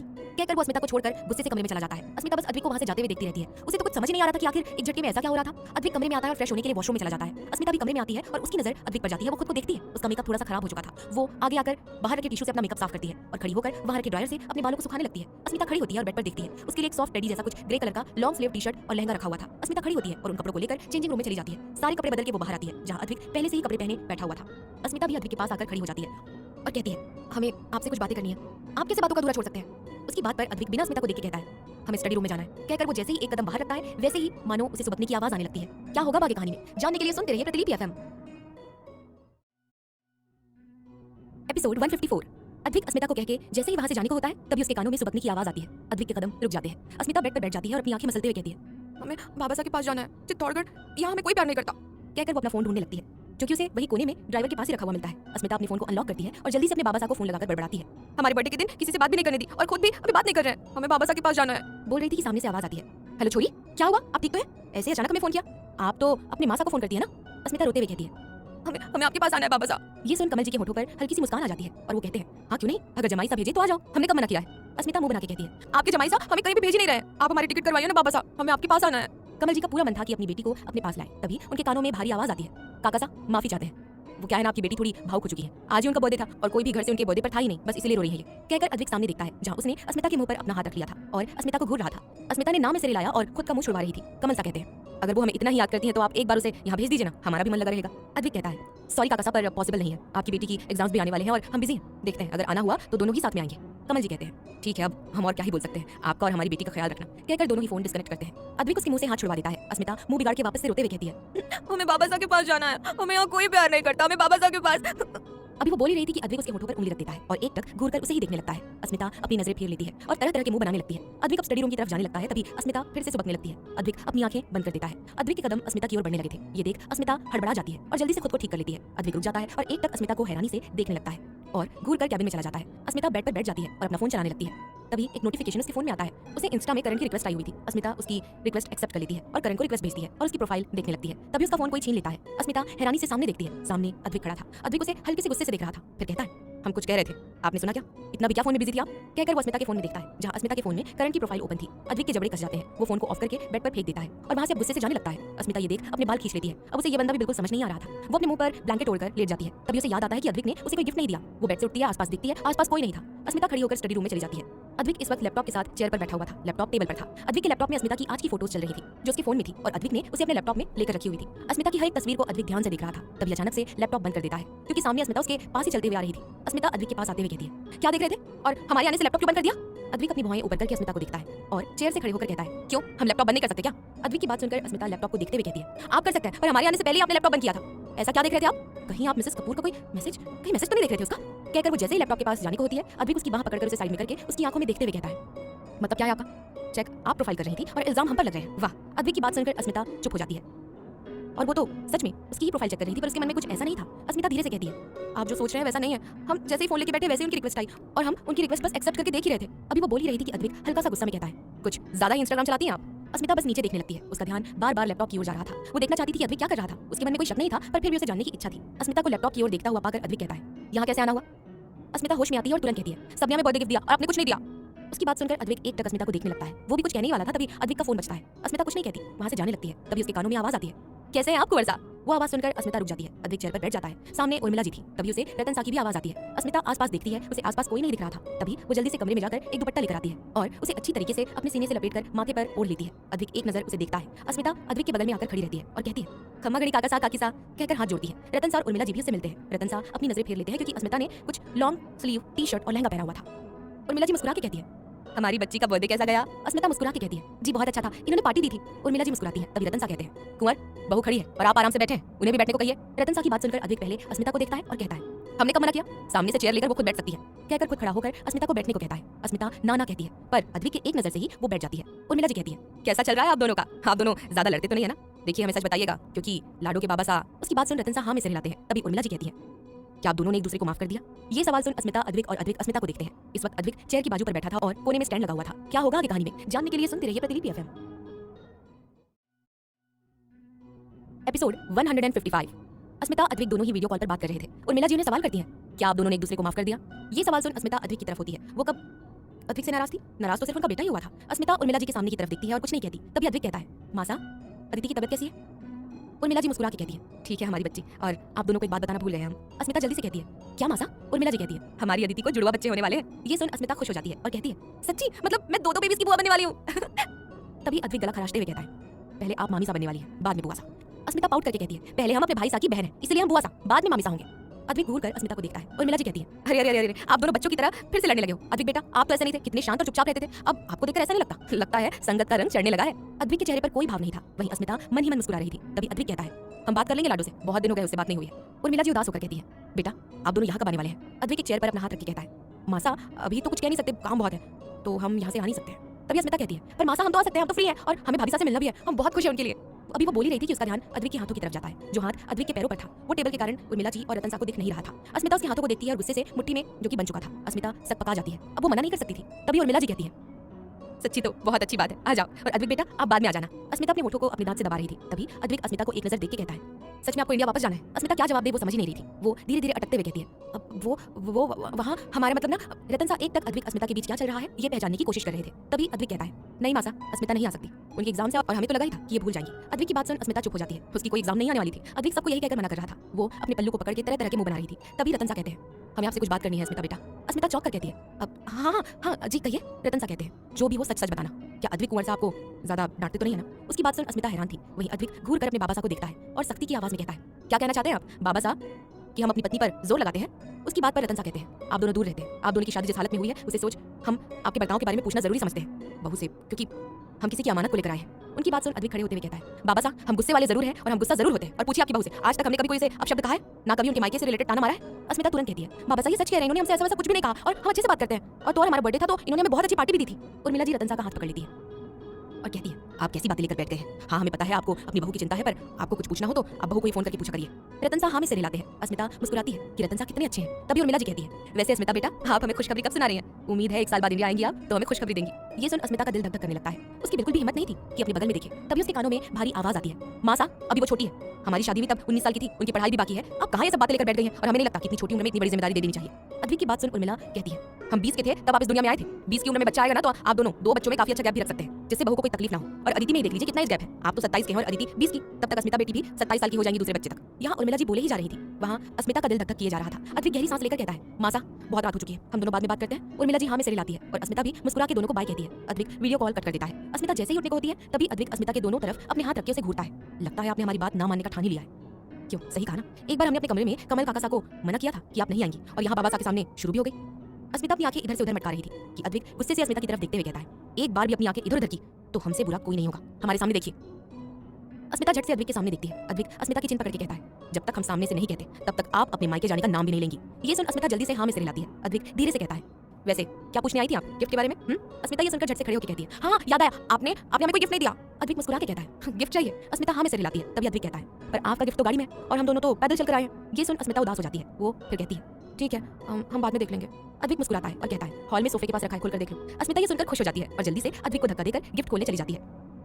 अद्विक हैरान हो जाता है। अस्मिता हॉल में आती है और जल्दी से गिफ्ट खोलने लगती है। अद्विक वहीं दरवाजे के पास खड़ा था और मुस्कुरा रहा था। उसे भी नहीं पता था कि ये मुस्कान उसके चेहरे पर आखिर क्यों है, पर उसे अच्छा लग रहा था। अस्मिता जैसे ही गिफ्ट खोलती है वो हैरान हो जाती है, क्योंकि अद्विक ने उसे प्यार से फोन गिफ्ट दिया था, जो कि अद्विक के फोन से भी महंगा था। उस फोन को देख अस्मिता चौंक कर खुशी से कहती है, ये फोन हमारे लिए?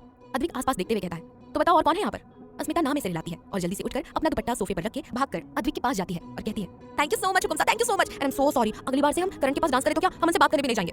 वहीं अद्विक स्टैचू बनकर खड़ा था। वो अस्मिता को अलग करके उसे घूर के देखकर कहता है, मतलब हम इतना समझा रहे थे तो आप मानी नहीं और एक फोन दे देने से मान गई। अस्मिता नाम में सिर हिला के अपनी बात संभाल के कहती है, नहीं ये बात नहीं है हुकुम साहब, हम बस बहुत खुश हैं इसलिए आपकी बात मान रहे हैं। अद्विक की सुन के कहता है, ओह बहुत खूब, अब जाकर सो जाओ वरना बीमार हो जाओगी। अस्मिता हाँ में सिर हिलाकर सोने चली जाती है। अद्विक नाम में सिर हिलाता है। कुछ महीने बाद अदिति को 5 महीने पूरे होने को आए थे। अदिति का पेट काफी बाहर आ चुका था जुड़वा बच्चों के कारण। अदिति इस वक्त पीले राजस्थानी पोशाक में मिरर के सामने खड़ी थी, अपनी चूड़ियां पहन रही थी। वहीं अद्वैत वॉशरूम में नहाने गया था। तभी अद्वैत का फोन बजता है। अदिति अपने पेट पर हाथ रख के धीरे धीरे चलते हुए बेड के पास जाने लगती है। अदिति के बच्चों का वजन काफी था, वो बड़ी ही मुश्किल से चलती थी। अदिति चलते हुए फोन के पास आती है और फोन को देखकर कहती है, हुकुम साहब अनोन नंबर से फोन आ रहा है। अद्वैत शावर बंद करके कहता है, क्या हुआ, तुमने कुछ कहा क्या? अदिति आराम से बेड पर बैठते हुए कहती है, अनोन नंबर से कॉल आ रहा है हुकुम साहब। अद्वैत का नहाना हो चुका था। वो तौलिया लपेट के बाहर आता है। उसके बदन से पानी गिरकर जमीन पर आ रहा था। अद्वैत का पूरा बदन चमक रहा था। अदिति हैरानी से एक टक अद्वैत को देख रही थी। अद्वैत तिरछा मुस्कुराकर कहता है, शर्म आनी चाहिए, 2 बच्चों की मां होकर एक लड़की को देख रही है।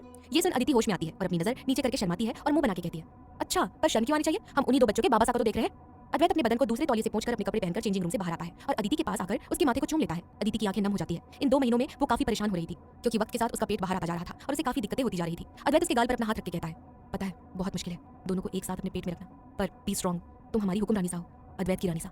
अदिति मुस्कुरा के हाँ में सिर हिलाती है। तभी अद्वैत कहता है, किसका नंबर था? अदिति बोली, पता नहीं, पीछे के नंबर 890 ऐसा कुछ था। अद्वैत जो टाई पहनने के लिए मिरर के पास गया था वो 890 नंबर सुनकर अदिति की तरफ देखता है। अदिति उसे देख के कहती है, क्या हुआ, आप हमें ऐसे क्यों देख रहे हैं? अद्वैत सिर हिला के कहता है, कुछ नहीं, क्लाइंट का फोन था, काफी महीनों बाद फोन आया था। अदिति हाँ में सिर हिलाती है। अद्वैत तैयार हो जाता है और अदिति के पास जाकर अपना हाथ आगे बढ़ाता है। अदिति अद्वैत के हाथ में अपना हाथ रख देती है। अद्वैत उसे धीरे धीरे पकड़ के अदिति को बाहर लॉबी में लेकर आता है। अद्वैत का एक हाथ अदिति के पेट के नीचे रख देता है, जिससे अदिति को राहत मिलती है। अदिति और अद्वैत अभी भी ऊपर के फ्लोर पर ही रहते थे। अदिति को नीचे जाने में तकलीफ ना हो इसलिए अद्वैत ने हवेली में लिफ्ट बना लिया था। अद्वैत और अदिति दोनों ही लिफ्ट में आते हैं। अद्वैत अदिति को बाहर के चेयर पर बिठाता है। अदिति बैठ जाती है। अद्वैत लिफ्ट का बटन दबा के लिफ्ट को नीचे आने के लिए प्रेस करता है। अदिति अपनी आंखें बंद कर लेती है। अद्वैत फोन को अनलॉक करके उस अननोन नंबर को गहरी नजरों से देखता है। अद्वैत उस नंबर पर क्लिक करता है। इस अननोन नंबर से फोन कुछ महीने पहले भी अद्वैत को 7 से 8 बार आए थे, पर जब अद्वैत वापस कॉल करता तो सामने से कोई फोन रिसीव नहीं करता था और रिसीव भी किया तो सामने से कोई आवाज नहीं आती थी। क्या होगा बाकी कहानी में जानने के लिए सुनते रहिए प्रतिलिपि एफएम। एपिसोड 156। अदिति इस वक्त डाइनिंग टेबल पर बैठी थी। अद्वैत हिट चेयर पर बैठा हुआ था। सर्वेंट अदिति को अच्छे से सर्व कर रही थी और अद्वैत एक एक चीज बारीकी से देख रहा था। सर्वेंट ये देखकर थोड़ा सा डर भी रही थी, क्योंकि अद्वैत की मौजूदगी में उसे थोड़ा डर लगता था, क्योंकि वो गलती से जूस ग्लास में थोड़ा सा कम डाल देती है और वहां से जाने लगती है। तभी अद्वैत की आवाज आती है, रुकिए। उसकी आवाज सुन वो सर्वेंट डर जाती है और जल्दी से अद्वैत की तरफ आकर कहती है, जी जी जी जी कुंवर साहब। अद्वैत कुछ घूर कर कहता है, कितनी बार कहा है आपको कुंवर रानी साहब को कितना जूस देना है? ये सुन सर्वेंट हड़बड़ा जाती है और कहती है, माफ कर दीजिए, वो गलती से हो गया। कहते हुए अदिति के ग्लास में सेब का जूस निकाल रही थी। रोज अदिति के लिए सुबह और शाम हर फ्रूट का जूस बनता था। अद्वैत ध्यान से सब कुछ देखता है और अदिति को इशारा करके खाने को कहता है। अदिति नाम में सिर हिलाती है और मुस्कुराकर खाने लगती है। वहीं अद्वैत भी अपना नाश्ता शुरू करता है। सब लोग अपना नाश्ता शुरू ही कर रहे थे, तभी उसके कान में एक आवाज आती है, बाबा साहब, भाई साहब। उस आवाज को सुन सब लोग दरवाजे की ओर देखते हैं, जहां एक खूबसूरत सी लड़की जिसने लाइट पर्पल सूट पहना था वो भागते हुए बैग लेकर घर के अंदर आती है। अद्वैत और कमल सा दोनों ही हैरानी से खड़े हो जाते हैं, क्योंकि सामने और कोई नहीं, अस्मिता थी। अस्मिता जल्दी से अद्वैत के पास आकर खड़ी होती है और मुस्कुरा के उसे ही देखती रहती है। अद्वैत इस वक्त अस्मिता को ही देख रहा था। उसे तो कुछ समझ नहीं आ रहा था कि ये लड़की यहाँ आई कैसे। तभी अस्मिता मुस्कुरा के कहती है, क्या हुआ भाई साहब, हमारा आना पसंद नहीं आया? आप हमारे सिर पर हाथ भी नहीं रख रहे हैं। अस्मिता की बात सुन अद्वैत नाम में सिर हिला के अस्मिता के सिर पर हाथ रख देता है और हल्का मुस्कुराता है। अस्मिता भी थोड़ा सा झुक के अपने दादा सा और दादी सा के पास चली जाती है, जो वहीं बैठे थे, और उनके पैर छूकर आशीर्वाद दोनों ही लेते हैं। अस्मिता अपने बाबा सा और काका सा के पास जाकर उनके आशीर्वाद लेती है। दोनों बड़े ही प्यार से आशीर्वाद देते हैं। अस्मिता अपनी मां सा के पास जाकर उनके गले से लग जाती है। गीता जी अस्मिता के गाल पर अपना हाथ रख देती है। वहीं अस्मिता जल्दी से अदिति के पास जाती है और कहती है, भाभी साहब बधाई हो, हम बहुत खुश हैं और आपको पता है जब तक हम बुआ सा नहीं बन जाते तब तक हम यहाँ से जाने वाले नहीं हैं। कहकर अदिति को अभी भी वो गले से लगाई हुई थी। वहीं अस्मिता की बात सुन कमल सा अस्मिता को देखते हैं, कुछ सोचने लगते हैं और अस्मिता को देखने लगते हैं। अस्मिता बिना बताए इतनी दूर से आई ऐसा नहीं है, जरूर कुछ हुआ होगा तभी कमल सा बोले, आओ बैठो और नाश्ता करो। और वैसे जमाई सा दिखाई नहीं दे रहे हैं। अदिति खुश होकर कहती है, क्या भाई साहब भी आए हैं? कहकर थोड़ा ऊपर होकर दरवाजे के पास देखने लगती है। ये देख अद्वैत हैरान हो जाता है। वो जल्दी से अदिति को चेयर पर बिठा के कहता है, आराम से, अभी टेबल से आपको लग जाता। अदिति अपने पेट पर हाथ रख के कहती है, सॉरी हमें ध्यान नहीं रहा। कहकर अद्वैत को नीचे देखती है। तभी अद्वैत उसके माथे पर हाथ फिरा के कहता है, आराम से, अभी लग जाती तो। कहकर वो पीछे हट जाता है। अस्मिता दोनों का ये प्यार देखकर मुस्कुराती है और अदिति को देखकर कहती है, हम इंडिया वापस आए, वो नहीं आए। उसकी बात पर सब लोग हैरान थे। आखिर अद्वैत इंडिया क्यों नहीं आया? कमल सा कहते हैं, क्या हुआ, कुछ हुआ तो नहीं है? आप दोनों में अगर ऐसा कुछ हुआ है तो हमें बताओ बेटा, हम आपके बड़े भाई साहब, दोनों ही बात करेंगे उनसे। अस्मिता अपने बाबा साहब के पास आकर कहती है, ओ बाबा साहब, हमारी शादी करवा दी है और सब लोग हमारे यहाँ आने से घबरा गए हैं, किसी के चेहरे पर कोई खुशी नहीं है, बस अपने जमाई साहब की परवाह है सबको। कहकर वो वहाँ से उठने लगती है। तभी भैरवी जी उसे बिठा के कहती है, अरे भाई साहब ऐसा नहीं है, वो तो आप अकेली ही आई है इसीलिए सभी फिक्र में थे, आप गलत मत समझिए, बड़े भाई साहब को समझ रही है ना। अस्मिता एक नजर सबको देखती है और कहती है, हमें आप सबकी याद आ रही थी और उनका 1-2 महीने से काम खत्म तो होने वाला नहीं था, तो सोचा हम चले आते हैं इंडिया और हम आ गए। क्या होगा बाकी कहानी में जानने के लिए सुनते रहिए प्रतिलिपि एफएम। एपिसोड 157। अस्मिता की बात सुन सब मुस्कुरा देते हैं। तभी कमल सा कहते हैं, अब कोई और कुछ नहीं कहेगा, हम भी कुछ नहीं कहेंगे, हमारी बच्ची घर पर आई है, अद्वैत की माँ सा आज हमारी बेटी के मनपसंद का खाना बनेगा। वैसे कब तक रुक रही है? अस्मिता ये सुन के कहती है, बाबा साहब, हमने सोचा कि हमारी जो बाकी की पढ़ाई है वो हम यहाँ से करें और वहाँ जाकर तो हमें कुछ और ही कोर्स करना पड़ रहा था जिसे हम करना भी नहीं चाहते, तो बस यही सोचा है जो हमारे पास 2 सेमेस्टर बाकी रह गए हैं उसे यही खत्म करके जाएं। ये सुन अदिति कहती है, मतलब भाई साहब आप पूरे 1 साल यही रहेंगी? ये सुन गीता जी और बाकी सब खुश हो जाते हैं। लेकिन अद्वैत एक टक अस्मिता को देख रहा था, क्या ये कहें अस्मिता का चेहरा पड़ रहा था जो जबरदस्ती की मुस्कान अपने चेहरे पर लाई हुई थी। गीता जी कहती है, योगिता, योगिता जरा यहाँ आना। गीता जी अपनी मेट को वहाँ बुलाती है। योगिता वहाँ आती है। तभी गीता जी कहती है, जाइए और अपनी बाई साहब का कमरा साफ कर दीजिए, हमारी बाई साहब से यही रहने वाली है। ये सुन मेट वहाँ से जाने लगती है। तभी अस्मिता मेट को रोक कर कहती है, सुनिए, इसकी कोई जरूरत नहीं है, आप अपना काम कीजिए। ये सुन योगिता वहाँ से चली जाती है। वहीं गीता जी हैरानी से कहती है, क्यों बेटा, आपने तो कहा था कि आप यहाँ रहने वाली हैं, तो फिर? अस्मिता मुस्कुराई और बोली, माँ साहब हम इंडिया में रहने वाले हैं, पर हमने ये कब कहा कि हम यहाँ रहने वाले हैं? कमल जी कहते हैं, तो आप कहाँ रहने वाली हैं भाई साहब? अस्मिता मुस्कुरा के कहती है, माँ साहब बाबा साहब भूल कैसे गए, हमारी शादी हो चुकी है और हमारा ससुराल भी है जैसलमेर में, हम वहाँ रहने वाले हैं अपने सास ससुर के साथ। ये सुन सब मुस्कुरा देते हैं। तभी अद्वैत कहता है, हाँ ये तो ठीक है, पर 1 महीने बाद जब 7वें महीने में अदिति की गोद भराई होगी तब हम रतन साहब और माँ साहब को हमारी दूसरी हवेली में रहने बुला रहे हैं। ये सुन कमल जी तुरंत बोले, अच्छा पर क्यों? बिंदनी तो अपने पीहर अपने मायके जाने वाली है ना। अद्वैत एक बार अपने बाबा साहब को देखता है। इतने महीने हो चुके थे पर वो काफी नाराज थे। अदिति उसकी जॉब ना करने देने की बात पर अद्वैत अभी जाकर शांत जरूर था, पर बाद में ये मुद्दा वो जरूर वापस उठाने वाला था। अदिति की तरफ देखते हुए अद्वैत कहता है, नहीं हम उन्हें पीहर नहीं भेजने वाले हैं, हाँ एक बार बच्चे आ जाए बाद में हम उन्हें 2-3 दिन के लिए भेज देंगे, पर इस अवस्था में सिर्फ और सिर्फ हम इनकी देखभाल करेंगे, हम ही इन्हें संभाल सकते हैं। तभी दादा साहब बोले, कुंवर साहब रतन साहब के 2 बच्चे हैं, उन्हें आपसे ज्यादा तजुर्बा है इन सब बातों का, वो आपकी पत्नी को कुछ होने नहीं देंगे, आखिर उनकी बेटी है वो। अद्वैत अपने दादा साहब को देख के कहता है, पर हमें नहीं भेजना हमारी पत्नी को कहीं भी दूर, जितना हमारी पत्नी को बच्चों का इंतजार है उतना हमें भी है, आखिर बाप है हम उनके। कहकर अद्वैत उठने को होता है, लेकिन अदिति अद्वैत का हाथ पकड़ लेती है और अद्वैत घूर कर अदिति को देखता है। अदिति आंखों से ही उसे बैठने का इशारा करती है। दादी साहब मुस्कुराती है और कहती है, हमारा छोरा तो गुस्से में अपने बाप दादा से भी आगे, आप क्यों हमारे लाडे सर को परेशान कर रहे हैं? उन्हें जो करना है करने दीजिए। अगर रतन साहब उर्मिला बेटी को कोई दिक्कत ना हो तो पहली गर्भावस्था है बिंदरी की, तो कुंवर साहब का भी एक नया एहसास होगा, रहने दीजिए, ऐसे टोका मत कीजिए किसी भी काम में। गीता जी कहती है, कुंवर साहब लेकिन जब हमारी बाई साइज अवस्था में आई और जमाई ने भी आपकी तरह सोचा और यहाँ इन्हें नहीं आने दिया, तो दूसरे देश में कौन हमारी बच्ची का ख्याल रखेगा? ये सुन अस्मिता जो खा रही थी वो खांसने लगती है। उनके घर वाले बच्चों की प्लानिंग कर रहे हैं जबकि इन दोनों के बीच एक सिंपल सा हक भी नहीं है। भैरवी जी अस्मिता के पीठ पर हाथ रखकर रब करने लगती है। अस्मिता पानी पी लेती है और कहती है, माँ साहब आप इन सब बातों में हमें कहाँ बीच में क्यों ला रही हैं? अभी तो हम बहुत छोटे हैं। दादी सा कहती है, कभी ना कभी तो माँ बनेगी कि नहीं छोरी। उसकी बात सुन अस्मिता फीकी हंसी हंस देती है और अद्वैत उसे देख लेता है। तभी अद्वैत कहता है, अगर अद्विक सा ने बाई सा को नहीं भेजा तो कोई बात नहीं, आप दोनों वहाँ चले आना, वहाँ कोई समाज और हमारे लोग नहीं होंगे जो बात करेंगे कि बेटी के घर जा रहे हैं, बेटी के माँ साहब बाबा साहब वहाँ जाकर रह तो सकते हैं ना। कमल जी बोले, तब की बातें तब, अभी हमारी बेटी आई हुई है वही काफी है। कहकर कमल साहब अपना नाश्ता करते हैं। अब वो ऑफिस के लिए निकलने लगते हैं। अद्वैत का भी नाश्ता हो चुका था। वो अदिति के माथे पर हाथ फेरकर वहाँ से ऑफिस के लिए निकल जाता है। तभी उसके कानों में एक आवाज आती है, भाई साहब रुकिए ना, हम भी आते हैं। उसकी बात सुन अद्वैत पीछे मुड़कर देखता है जहाँ आदि खड़ा था, जिसने व्हाइट शर्ट क्रीम कलर का फॉर्मल पहना हुआ था। आदि को इसे देख सब हैरान थे। अद्वैत के मुंह से तो वो रोज न रोज कुछ न कुछ सुनता था, पर ऑफिस कभी नहीं आता था, और आता भी था तो आराम से राजा की तरह उठकर 12 बजे ऑफिस जाता। पर आज तो वो 9 बजे ही तैयार हो चुका था, वो भी ढंग के कपड़े पहनकर। अदिति भी पीछे मुड़कर देखती है और वो भी हैरान थी। वो मुस्कुरा के आदि को अपने पास बुलाती है। आदि अदिति के पैर छूता है। अदिति चाहे उम्र में छोटी ही क्यों ना हो, लेकिन आदि उसे अपनी बड़ी बहन और माँ का दर्जा देता था। तभी वो अदिति को कहता है और बोलता है, आशीर्वाद दीजिए आज हमारा काम अच्छा जाए और हम आगे बढ़े। अदिति आदि के सर पर हाथ रख के कहती है, आप खूब तरक्की करें और काफी आगे जाए। वैसे ही हमारी दुआ कभी खाली नहीं जाएगी, एक गर्भस्थ स्त्री की दुआ हमेशा काम आती है। ये सुन आदि मुस्कुराता है। तभी अदिति धीरे से कहती है, ये सब कैसे हुआ, मतलब आप और ऑफिस? आदि अदिति के गले से लग जाता है और धीरे से उसके कान में कहता है, अपनी दोस्त को फोन लगाइए, आपको सब कुछ पता चल जाएगा। कहकर थोड़ा सा अलग होकर झुका हुआ ही अदिति के सामने वो मुस्कुरा रहा था, क्योंकि अदिति चेयर पर बैठी हुई थी। तभी अद्वैत उसका कंधा पकड़ के सीधे खड़े होकर कहता है, बातें हो गई हो तो काम पर चले, कपड़े पहनने जल्दी उठने से काम नहीं होता, उसके लिए हमें वहाँ जाना भी होता है। आदि अब तक तो समझ चुका था कि उसके भाई साहब काफी जल कुकड़े हैं। वो मुस्कुराता है। अद्वैत के साथ अब वो जाने लगता है। वहीं आदि अदिति के मन में कई सारे सवाल छोड़ गया था। अस्मिता अभी भी नीचे देख के नाश्ता कर रही थी। तभी उसका फोन बजता है। अस्मिता अपने फोन पर आ रही कॉल का नाम देखती है, जिसमें अद्विक सा और इमोजी में हार्ट लिखा हुआ था। अस्मिता अपना फोन म्यूट कर देती है और मुस्कुरा के सबसे बातें करने लगती है। वहीं दूसरी ओर ऑस्ट्रेलिया में शाम का वक्त था। अद्विक अपनी गाड़ी चला रहा था और अस्मिता को कॉल लगा रहा था, पर अस्मिता कॉल उठा ही नहीं रही थी। ये सोच अद्विक ऑस्ट्रेलिया वाले घर का लैंडलाइन पर फोन करता है। शायद अस्मिता किचन में हो और फोन कमरे में हो तो उसे सुनाई नहीं दे रहा हो। काफी देर तक रिंग जाती है। लैंडलाइन भी कोई नहीं उठा रहा था। आखिर में परेशान होकर अद्विक गाड़ी से बाहर आता है और सामने रोड क्रॉस करके एक स्टोर रूम में जाता है जहाँ कुछ चॉकलेट्स और घर की जरूरत की चीजें थी। उसे पता था तो वो ले लेता है। वो अस्मिता को इसलिए फोन कर रहा था कि कहीं उसे कुछ जरूरत हो तो वो अस्मिता के लिए ले आएगा। अद्विक को पता नहीं था कि अस्मिता घर तो क्या ऑस्ट्रेलिया में भी नहीं है। पिछले 2 दिन से अद्विक को काम का इतना लोड था कि उसने दिन में सिर्फ एक टाइम ही खाना खाया था और 2 दिन घर भी नहीं गया था। अद्विक सारा सामान लेकर गाड़ी में आता है और गहरी सांस लेकर कहता है, जरूर ये लड़की मुंह फुलाए बैठी होगी। अब बात को 2 दिन हो गए, इतना भी क्या नाराज रहना। थोड़ा गुस्से में बोल दिया हमने, पर उन्होंने भी तो काफी कुछ कहा था हमसे। हमने कहा कुछ याद रखा है। कोई बात नहीं, उनकी मनपसंद वाली चॉकलेट लेकर जाएंगे तो मान जाएगी। कहते हुए अपनी गाड़ी स्टार्ट करके घर की ओर वो निकल जाता है। कुछ मिनटों में घर पहुंच जाता है। अद्विक एक हाथ से सारे बैग पकड़कर दूसरे हाथ में घर की चाबी लेकर घर खोलता है और सोफे पर सारे बैग रख के कहता है, क्यूटी पाई कहाँ हो आप? कहते हुए अद्विक किचन में आता है। क्या होगा बाकी कहानी में जानने के लिए सुनते रहिए प्रतिलिपि एफएम। खुद पर काफी गुस्सा आ रहा था। वो कहता है, अगर पता होता तो हमने आपको कॉल नहीं किया होता। अद्वैत कहता है, इतने गैर जिम्मेदार कैसे हो सकते हैं आप कि आपकी पत्नी इंडिया आ गई है और आपको कुछ खबर तक नहीं है? ये सुनते हुए अद्वैत की हाथों की मुट्ठी कस जाती है। वो शांति से कहता है, क्योंकि हमने उन्हें जहां जाना हो, जहां जो भी करना हो, सारी छूट दे रखी है। अद्वैत कहता है, छूट देना अच्छी बात है और ध्यान रखना दूसरी बात। हमने आपको हमारी जान दी है और आप इस तरह से हमारी बेटी का ख्याल रख रहे हैं। आपकी अदिति को देखिए, घर से बाहर भी जाती है तो हमें एक मैसेज या फिर कॉल करके जाती है। अद्वैत फीका मुस्कुरा के कहता है, वो लाडो है हमारी और वो काफी समझदार है। हर सिचुएशन में क्या करना है क्या नहीं करना है उन्हें सब पता है। आपकी बहनों की तरह उन्हें भागना नहीं आता। ये सुन अद्वैत टेबल से खड़ा हो जाता है और कहता है, मतलब क्या है आपका? ऊपर से हमें तो आपको सुनाना चाहिए कि हमारी फूल जैसी बच्ची वहां से अकेली इंडिया आई है। ऐसी क्या बात हो गई आप दोनों के बीच? हमारी अस्मिता बाई साहब थोड़ी मस्तीखोर जरूर है, पर हालातों से उसे लड़ना आता है। हालातों ने उसे कहीं ज्यादा बड़ा कर दिया है। और रही बात, आपने ही कुछ किया होगा, कहा होगा, इसीलिए उसे अपने बाबा साहब भाई साहब के पास आखिर में आना बेटर लगा। और तो और अब तो उन्होंने फैसला भी कर लिया है कि वो ऑस्ट्रेलिया पूरे 1 साल बाद अपनी पढ़ाई के बाद ही आएगी। तब तक वो इंडिया में ही रहेगी। कहते हुए अद्वैत फोन काट देता है। अद्वैत के सामने गुंजन का भागना याद आ गया था। वो गहरी सांसें लेता है और गुस्से से कैबिन से विंडो की ओर आता है और बाहर के एस्ट्रे में सिगरेट निकाल के पीने लगता है।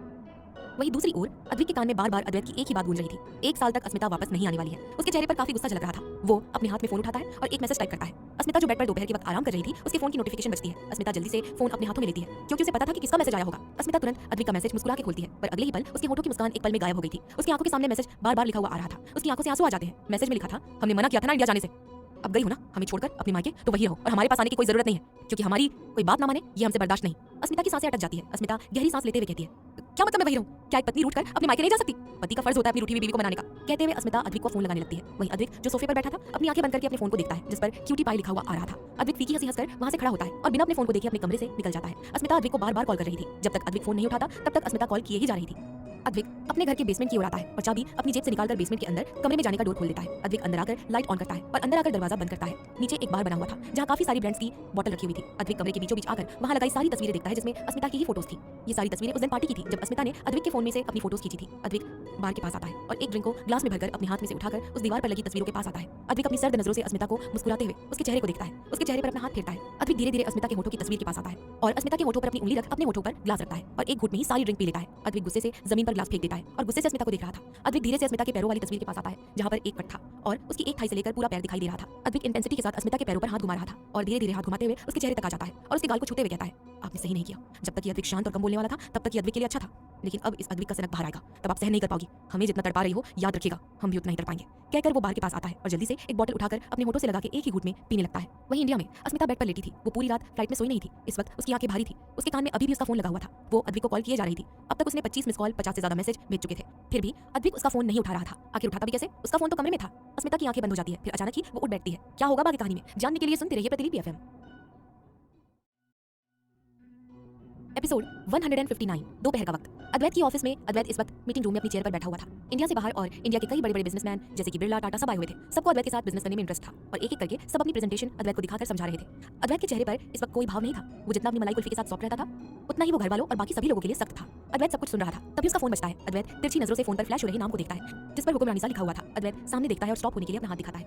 सामने जो आदमी बोल रहा था वो स्टॉप हो जाता है। लाइट ऑन हो जाती है। अद्वैत फोन उठाकर कहता है, बोलो कहीं कुछ ज्यादा दर्द हो रहा है क्या? ये सुन अदिति हैरान हो जाती है और मुंह बना के कहती है, मतलब हम अपने पति को दर्द हो रहा हो या हमें कोई मुश्किल हो तभी हम कॉल कर सकते हैं क्या? ऐसे कभी कॉल नहीं कर सकते? ये बात सुन अद्वैत कुछ नहीं कहता क्योंकि वहाँ सब उसे देख रहे थे और अद्वैत ने पहली बार इस तरह सबके सामने फोन उठाया था। वरना अद्वैत का फोन हमेशा मीटिंग में साइलेंट पर ही रहता था, पर लोगों को नहीं पता था कि अद्वैत की पत्नी गर्भ से है।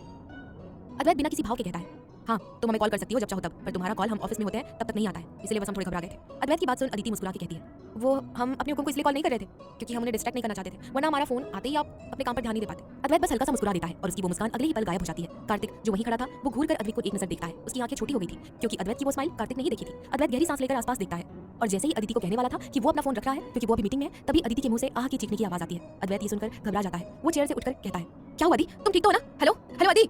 पर अदिति का कोई जवाब नहीं आता। अद्वैत सबके सामने देखता है और कहता है, the meeting is over, I have to go for some important work, excuse me. कहकर वो वहां से तुरंत चला जाता है। वहीं सब लोग हैरानी से अद्वैत को जाते हुए देखते हैं। सब लोग अद्वैत को कुछ नहीं कहते। वहीं अद्वैत जल्दी से भागते हुए लिफ्ट में आता है। नीचे का बटन प्रेस करके वो नीचे लिफ्ट में जाने लगता है। लिफ्ट नीचे पार्किंग में आ जाती है। अद्वैत भागकर अपनी गाड़ी के पास आता है और जल्दी से गाड़ी में बैठकर जल्दी से गाड़ी को सड़कों पर दौड़ाता है। अद्वैत सड़क पर काफी तेज से गाड़ी चला रहा था और बार बार अदिति का नाम पुकार रहा था। फोन ऑन जरूर था पर फोन पर से कोई आवाज नहीं आ रही थी। अद्वैत इस वक्त बहुत डरा हुआ था। इतना डर उसे जिंदगी में कभी नहीं लगा था। अद्वैत के चेहरे पर गुस्सा भी साफ नजर आ रहा था। तभी उसकी गाड़ी तेजी से हवेली में क्रॉस करती है। अद्वैत गाड़ी से बाहर निकलकर तेजी से हवेली के अंदर आता है। अद्वैत भागते हुए सीढ़ियों से तेजी से चढ़ता है। जाते हुए गुस्से से वो अपनी मासा से कहता है, मासा, आप सबको सीढ़ियां ना चढ़नी पड़े इसलिए हमने लिफ्ट लगवाई है। आप कम से कम थोड़ी देर के लिए तो हमारी पत्नी कैसी है ये देखने के लिए जा सकती है ना। ये सुन गीता जी घबरा जाती है। उन्होंने अपने बेटे को इस तरह डरा हुआ कभी नहीं देखा था। उसके चेहरे पर भले ही गुस्सा था पर वो घबराया हुआ भी था। अद्वैत जल्दी से अपने कमरे में आ जाता है। गीता जी आने को होती है पर अद्वैत उन्हें आने से मना कर देता है। वो जैसे ही अपने रूम का कमरा खोलता है उसके होश उड़ जाते हैं क्योंकि अदिति सामने टीवी देख रही थी और हंस रही थी। उसने अपने पेट पर हाथ रखा हुआ था और वो हंसे जा रही थी क्योंकि उसके सामने फिर हेरा फेरी का सीन चल रहा था। अद्वैत इस वक्त अदिति को ध्यान से देख रहा था। उसकी सांसें रुकी हुई थी। वो मानो सांस लेना ही भूल चुका हो। तभी अदिति का ध्यान बगल में जाता है। वो अद्वैत को देखकर हैरान हो गई थी और धीरे से वो बेड पर से उठने लगती है। अद्वैत घूरकर अदिति को देखता है और उसके पास आता है। अदिति परेशान होते हुए कहती है, आप यहाँ कैसे? अद्वैत सवालिया नजरों से कहता है, सवाल तो हमें करना चाहिए। अभी थोड़ी देर पहले जब आपने फोन किया था, फोन पर बात हो रही थी, तब चिल्लाई क्यों थी? और अचानक ये क्या हो गया कि तुम यहाँ पर टीवी देख रही हो? अदिति सवालिया नजरों से अद्वैत को देखती है। वो चिल्लाई थी कब? उसे तो याद ही नहीं आ रहा था। तभी अदिति कहती है, हम चिल्लाए कब थे? अदिति का सवाल सुन अद्वैत घूर के कहता है, जब तुम हमसे फोन पर बात कर रही थी, हमें ऐसे ही टाइम पास के लिए फोन लगाया था तब। ये सुनने के बाद अदिति को याद आता है। वो अपने होठों को अपने ऊपर वाले होठ से दबा लेती है और धीरे से कहती है, ओह मतलब आप हमारी पुकार को सुनकर आए थे? अद्वैत अब घूरकर अदिति को देखता है और जाकर सोफे पर किसी राजा की तरह बैठ जाता है। हाँ तो बताइए रानी साहब, आपकी उस चीख का कारण क्या था?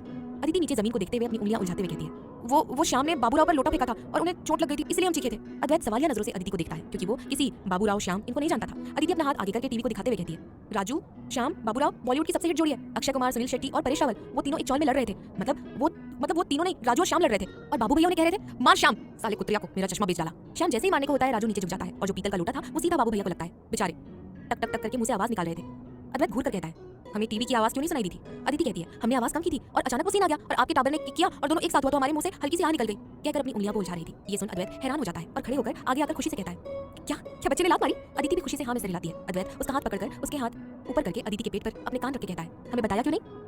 तब हमें बताना था ना कि हमारे बच्चे ने लात मारी। ये सुन अदिति अपने हुक्म के बालों पर हाथ रख के कहती है, ये सब इतनी जल्दी हुआ कि हमें पता ही नहीं चला। आखिर पहली बार जो लात मारी थी। पर आप उदास मत होइए, आपकी एक बच्चे ने लात जरूर मारी है पर दूसरा भी लात मारने को बाकी है। उसकी बात सुन अद्वैत खड़ा हुआ और हैरानी से कहता है, पर तुम्हें कैसे पता किस बच्चे ने लात मारी और किसने नहीं? ये सुन अदिति अद्वैत का हाथ अपने हाथ में लेती है और कहती है, ये हमारी कमर की लेफ्ट साइड में एक बच्चा है और उसके पाँव राइट साइड है। वहीं हमारी दूसरी साइड यानी राइट साइड में दूसरे बच्चे का सिर है और लेफ्ट साइड में उसके दोनों पैर हैं, लेकिन एक दूसरे के बिल्कुल विपरीत है। हम थोड़ा थोड़ा महसूस कर सकते हैं दोनों को। ये सुन अद्वैत एक टक अदिति को देखने लगा था। उसके चेहरे पर कोई भाव नहीं थे। वहीं अदिति बस एक टक अद्वैत को ही देख रही थी। वो थोड़ा परेशान होकर कहती है, क्या हुआ, आप ऐसे क्यों देख रहे हैं हमें? अद्वैत अपना फोन निकाल के डोर बंद कर लेता है और अदिति को देखकर तरफ के साथ कहता है, क्या हम ये तुम्हारा ब्लाउज निकाल सकते हैं? ये सुन अदिति हैरान हो जाती है। इस वक्त अदिति ने राजस्थानी पोशाक पहना हुआ था। उसे अपने हुक्म के सामने कोई प्रॉब्लम नहीं थी अपने कपड़े उतारने में, पर उसे शर्म आ रही थी। अदिति हाँ में सिर हिलाती है और अद्वैत जल्दी से अदिति का दुपट्टा निकालता है और अदिति का ब्लाउज भी निकाल देता है। इस वक्त अदिति अद्वैत के सामने सिर्फ इनरवियर में थी। अद्वैत अदिति के चेहरे को देखता है। वहीं अदिति की धड़कनें भी तेज हो चुकी थी। अद्वैत अदिति के चेहरे से नीचे अपनी नजर ले जाता है। अदिति शर्मा कर अपनी आंखें बंद कर लेती है। वहीं अद्वैत अदिति के फूले हुए पेट को देखता है जो कि काफी चमक रहा था। अद्वैत अपने दोनों हाथ अदिति के पेट पर रखता है। अदिति गहरी सांसें लेती है। उसे अपने हुक्म का स्पर्श अपने पेट पर काफी अच्छा लग रहा था। अदिति अपनी आंखें खोल अद्वैत को देखती है। तभी अद्वैत ऊपर देखकर तड़पते हुए कहता है, इन्हें कहो ना वापस से लात मारे, उनके बाबा साहब को महसूस करना है। इन्हें कहो ना दी, तुम्हारी बात मानेंगे ना ये प्लीज। ये सुन अदिति की आंखों में खुशी के आंसू आ जाते हैं। वो कहती है, हुकुम साहब, वो कैसे हमारे कहने से लात मारेंगे? अभी वो बोल ही रही थी कि अद्वैत उसके पेट को चूम कर कहता है, आप दोनों सुन रहे हैं ना आपके बाबा साहब को? क्या आप अपने बाबा साहब की बात नहीं मानने वाले? आपके बाबा साहब को आपको महसूस करना है। अपने बाबा साहब को इतना मत तड़पाओ। 5 महीने पूरे आपने इंतजार ही तो किया है। हमें कुछ तो महसूस कराओ दोनों। अद्वैत उम्मीद से और तड़प से अदिति के पेट को देख रहा था। अदिति मन ही मन प्रार्थना कर रही थी कि कोई रिस्पॉन्स दे। तभी अद्वैत के होठों पर एक जोर से लात आती है क्योंकि अद्वैत के होठ अदिति के पेट पर ही थे और अद्वैत ये देखकर हैरान हो जाता है और अपनी नम आंखों से अदिति को देखता है। अदिति भी रोते हुए मुस्कुराती है क्योंकि ये लात दूसरे बच्चे ने मारी थी और अदिति कब से उसी दूसरे बच्चे से बात कर रही थी। दरअसल डॉक्टर ने कहा था कि अदिति का जो लेफ्ट साइड वाला बच्चा है वो काफी एक्टिव है और दूसरा उससे थोड़ा स्लो है, क्योंकि जब उनकी माता यानी अदिति जो खाना खाती है उनके पोषण के लिए ज्यादातर खाना वो एक्टिव वाला बच्चा ही खाता है और दूसरा बच्चा जल्दी से कुछ कैप्चर नहीं कर पाता कुछ भी चीजें। ये बात दोनों हुकुम और उनकी हुकुमरानी साहब जानते ही थे और अद्वैत काफी अच्छा हेल्दी खाना अदिति को खिलाता था जिससे दोनों बराबर से खा सके। अदिति अद्वैत को देखती है, लगता है आपका दूसरा वाला आपकी हर बात मानेगा। ये कहते हुए अदिति उसके गाल पर अपने हाथ रख देती है। क्या होगा आगे कहानी में जानने के लिए सुनते रहिए प्रतिलिपि एफएम। एपिसोड 160। अद्वैत अपने ऑफिस वापस चला जाता है। वहीं अदिति मुस्कुरा रही थी और अपने पेट पर हाथ रख के कहती है, देखा आपने, दोनों आपके बाबा साहब को और आपको अपनी माँ साहब को कितना प्यार करते हैं। अब अच्छे से दोनों एक दूसरे का ख्याल रखो अंदर और तंदुरुस्त होकर ही बाहर आना। अपने बाबा साहब और माँ साहब को उस वक्त बिल्कुल भी परेशान मत करना। कहते हुए अदिति अपने पेट पर हाथ घुमा रही थी। वहीं अद्वैत ऑफिस में जाकर मीटिंग में बैठा था। उसका ध्यान अभी किसी प्रेजेंटेशन पर तो कभी अदिति पर जाता। उसके फोन में फुटेजेस भी चल रही थी। वहीं अदिति कमरे में बोर हो चुकी थी। थोड़ी देर के लिए उठकर एक बुक लेकर वो बालकनी की ओर जाती है और धीरे से वहां सोफे पर बैठकर बुक पढ़ने लगती है। अद्वैत प्रेजेंटेशन देख रहा था और एक आदमी कुछ सवाल अद्वैत से कर रहा था। अद्वैत उसके सवाल का जवाब दे रहा था कि उनकी कंपनी कितना इन्वेस्ट कर सकती है और इस प्लान में और क्या क्या चाहिए। ये सारी चीजें वो बोल रहा था कि अद्वैत का ध्यान सामने जाता है जहां अदिति कमरे में नहीं थी। अद्वैत हैरान हो जाता है। अद्वैत सामने देख के कहता है, एक मिनट, कहकर सीसीटीवी फुटेजेस चेंज करके हॉल की फुटेज देखता है, वहां भी अदिति नहीं थी। अद्वैत किचन की फुटेज देखता है, वहां भी अदिति नहीं थी। अद्वैत मंदिर की फुटेज देखता है, वहां भी अदिति का कोई अता पता नहीं था। अद्वैत परेशान हो जाता है और अपने फोन में से अदिति को कॉल करता है। एक दो ही रिंग में अदिति कॉल उठा लेती है। अद्वैत अपनी भारी आवाज में लेकिन शांत लहजे में कहता है, कहाँ हो तुम? अदिति आसपास देखती है मानो अद्वैत वहां आया हो और उसे देख रहा हो। अदिति धीरे से कहती है, बालकनी में हम कुछ बुक पढ़ रहे थे। क्यों, क्या हुआ? अदिति की बात सुन अद्वैत परेशान हो जाता है। एक पल के लिए अदिति उसके आंखों के सामने भी हो जाती है तो उसे पसंद नहीं आता। अद्वैत ने बालकनी में कैमरा नहीं लगवाए थे। वो धीरे से मगर सख्त आवाज में कहता है, शाम हो चुकी है और मच्छर भी आसपास घूम रहे होंगे, जाओ कमरे में, बालकनी का दरवाजा बंद कर देना कहीं तुम्हें मच्छर न काटे। वहीं सब लोग जो वहाँ मौजूद थे अद्वैत की बात सुनकर हैरान थे। यहाँ अद्वैत की करोड़ों की मीटिंग चल रही थी और अद्वैत ये बात कहने के लिए मीटिंग को रोक के रखता है। जो आदमी प्रेजेंटेशन दे रहा था वो मायूसी से अपने बॉस को देखता है। उसका बॉस हाँ में सिर हिला के शांत रहने को कहता है। अदिति ये सुनकर कहती है, जी हम 15 मिनट में अंदर चले जाएंगे, हमें ना कमरे में अच्छा नहीं लग रहा है, क्या आप घर आ सकते हैं? और जब आएंगे तो हम कहीं बाहर जाएं, हमारा कहीं मन ही नहीं लग रहा है। अद्वैत एक गहरी सांस लेकर कहता है, वैसे तो डॉक्टर ने मना किया है तुम्हें ज्यादा बैठने या घूमने के लिए, पर कोई बात नहीं, हम आते हैं, बाद में देखते हैं क्या करना है। अदिति मुस्कुरा के कहती है, इंतजार रहेगा, कहकर बुक को साइड में रखकर बाहर का नजारा देखती है। अदिति इस वक्त स्टडी रूम के बालकनी में आई हुई थी, जहां हवेली का पिछला हिस्सा था। हवेली के पीछे जिसमें से बड़ा सा तालाब बनाया हुआ था वो दिखाई देता था, जो पहले के महाराजा के महलों में हुआ करते थे, जिसमें पानी भरा हुआ था। उस तालाब में पंछी अपने घर लौटते हुए पानी पीकर जाते थे। आसमान भी केसरी हो चुका था, सूरज डूबने को आया था। सूरज की केसरी किरणें अदिति के चेहरे पर पड़ रही थी। अदिति मुस्कुराती है और अपने पेट पर हाथ रखती है और खुद से ही मुस्कुराती है। उसे तो यकीन ही नहीं हो रहा था कि उसके पेट में उसके हुक्म सा और उसी का अंश है, और हाँ उसकी ही मांसपेशियों और खून से उसका अंश बन रहा है। अदिति थोड़ी देर के लिए सुंदर नजारा देखकर कमरे में आती है और बेड पर बैठकर टीवी देखने लगती है। इस वक्त अदिति टेलीविजन का सबसे पहला रामायण देख रही थी, जिसमें सीता माता बड़ी कठिनाई के साथ अपने दोनों बच्चों के साथ ऋषि वन में रहती थी। सीता माता अपने बच्चों को हर प्रकार का ज्ञान देने के लिए प्रतिबद्ध थी। वे उन्हें न केवल वेदों और शास्त्रों का अध्ययन कराती थी, बल्कि धर्म, नीति और शौर्य का भी पाठ पढ़ाती थी। वन के कठिन जीवन में उन्होंने कठिन परिश्रम और आत्मनिर्भरता का परिचय दिया। अपने बच्चों के साथ रहकर उन्होंने ये सुनिश्चित किया कि वे जीवन की हर परिस्थिति का सामना करने के लिए तैयार हैं। उनकी ममता और कठिनाइयों के बावजूद सीता माता ने अपने बच्चों को महान योद्धा और आदर्श व्यक्ति बनाया। यही कारण है कि लव और कुश ने आगे चलकर अपनी नीतिपूर्ण बुद्धि और साहस से अपनी पहचान बनाई। अदिति देख रही थी कि कैसे एक रानी होकर उन्होंने एक वनवासी का जीवन जिया और अपने दोनों बच्चों को अकेले संभाला, और दोनों ही बच्चे को पिता का साथ नहीं मिला था, और पिता का साथ ना होते हुए भी वे कभी गलत राह पर नहीं गए। यानी एक मां चाहे तो कुछ भी कर सकती है। अदिति जो अपनी डिलीवरी के दर्द से डर रही थी, वो अब हिम्मत नहीं हारती, क्योंकि पहले के जमाने में ना तो कोई डॉक्टर था और ना ही कोई हॉस्पिटल, फिर भी बड़ों की मदद से बच्चे पैदा होते थे। अदिति जितना हो सके उतना स्ट्रेस फ्री रहने की कोशिश कर रही थी। धीरे धीरे हफ्ते बीत गए। अदिति का ध्यान अद्वैत और रखने लगा था, क्योंकि 6 महीने अदिति के शुरू हो चुके थे। अद्वैत ने ज्यादा काम अपने घर से ही करना शुरू कर दिया था। अस्मिता की उम्मीदें धुंधली पड़ चुकी थी। मायके में दिन काटना उसे अब और मुश्किल लगने लगा था। अद्विक की ओर से कोई मैसेज या कॉल ना आना उसके दिल को और भारी कर रहा था। उसने खुद को समझाने की कोशिश की थी कि अगर अद्विक को सच में फर्क पड़ता तो वो जरूर कदम उठाते। उसने जैसलमेर में कॉलेज ट्रांसफर के लिए कोशिश की थी, पर सेमेस्टर शुरू हो चुके थे, जिसके चलते उसे एडमिशन मिलना काफी मुश्किल था और एडमिशन का मिलना नाकाम ही रहा। ये बात अस्मिता के लिए बहुत दुख की थी, क्योंकि वो अपने ससुराल में रहना चाहती थी, ना कि यहाँ पर, और रोज जैसलमेर से चित्तौड़गढ़ आना उसके लिए पॉसिबल था। अस्मिता एक नई शुरुआत की उम्मीद में थी। अब मायके में उसका मन और नहीं लग रहा था। खाली समय में वो पुराने पलों को याद करती, अद्विक के साथ बिताए पल चाहे जैसे भी हो, कैसे भी हो। अस्मिता ने अब ठान लिया था कि वो अपनी पढ़ाई पर ध्यान देगी, क्योंकि अब उसकी शादी भी हो चुकी थी। ऐसे कैसे वो अपने पीहर में मायके में बैठी रहती? अस्मिता पढ़ लिखकर कोई जॉब भी कर सकती थी, तो उसके लिए ये अच्छा ही था। उसे ना अपने भाई साहब पर निर्भर होना पड़ता और ना ही अपने ससुर सा और ना ही अपने पति पर। वो खुद ही अपने दम पर रह सकती थी। अस्मिता गहरी सांस लेकर कॉलेज के लिए तैयार हो जाती है। अस्मिता का एक सेमेस्टर शादी के चक्कर में बिगड़ चुका था, पर उसने हार ना मानते हुए उस टाइम के सारे सब्जेक्ट की और अभी जो सेमेस्टर चलने वाले हैं उसके कुल 12 सब्जेक्ट की एग्जाम देने का सोचा, जिसके लिए उसे काफी मेहनत की जरूरत थी। सुबह अस्मिता तैयार होकर नाश्ता करके कॉलेज के लिए निकल चुकी थी। अस्मिता गाड़ी में बैठी थी और ड्राइवर गाड़ी चला रहा था। अस्मिता के फोन के होम स्क्रीन पर अद्विक का वॉलपेपर था। अस्मिता खिड़की पर अपना सर रख उसकी ही तस्वीर को निहार रही थी। उसकी आंखें हल्की नम थी, वो अद्विक को याद कर रही थी। अस्मिता सच में अद्विक से प्यार करने लगी थी, पर उसके सामने उस रात की लड़ाई का मंजर भी चल रहा था, जब अद्विक ने गुस्से से उसे कहा था, अभी के अभी दूर हो जाओ हमारी आंखों से, हमें आपका चेहरा नहीं देखना है। ये सुनते ही अस्मिता, जिसकी आंखें बंद थी, वो अपनी आंखें खोलकर गहरी गहरी सांस लेती है और अपने आंसू पोंछकर कहती है, आपने कहा था ना कि आपको हमारा चेहरा नहीं देखना है। बस फिर आपकी बात तो हमने सुनी है। आपने गुस्सा करने से पहले एक बार भी नहीं सोचा कि हम इतने दूर आपके साथ आए हैं, अपने माँ साहब बाबा और परिवार को छोड़कर, जहाँ जहाँ हमारा अपना कहलाने वाला कोई भी नहीं है, सिर्फ और सिर्फ आप है। और आप है कि हमसे इतनी बेरुखी वाला व्यवहार करेंगे तो हम कैसे रहेंगे वहाँ?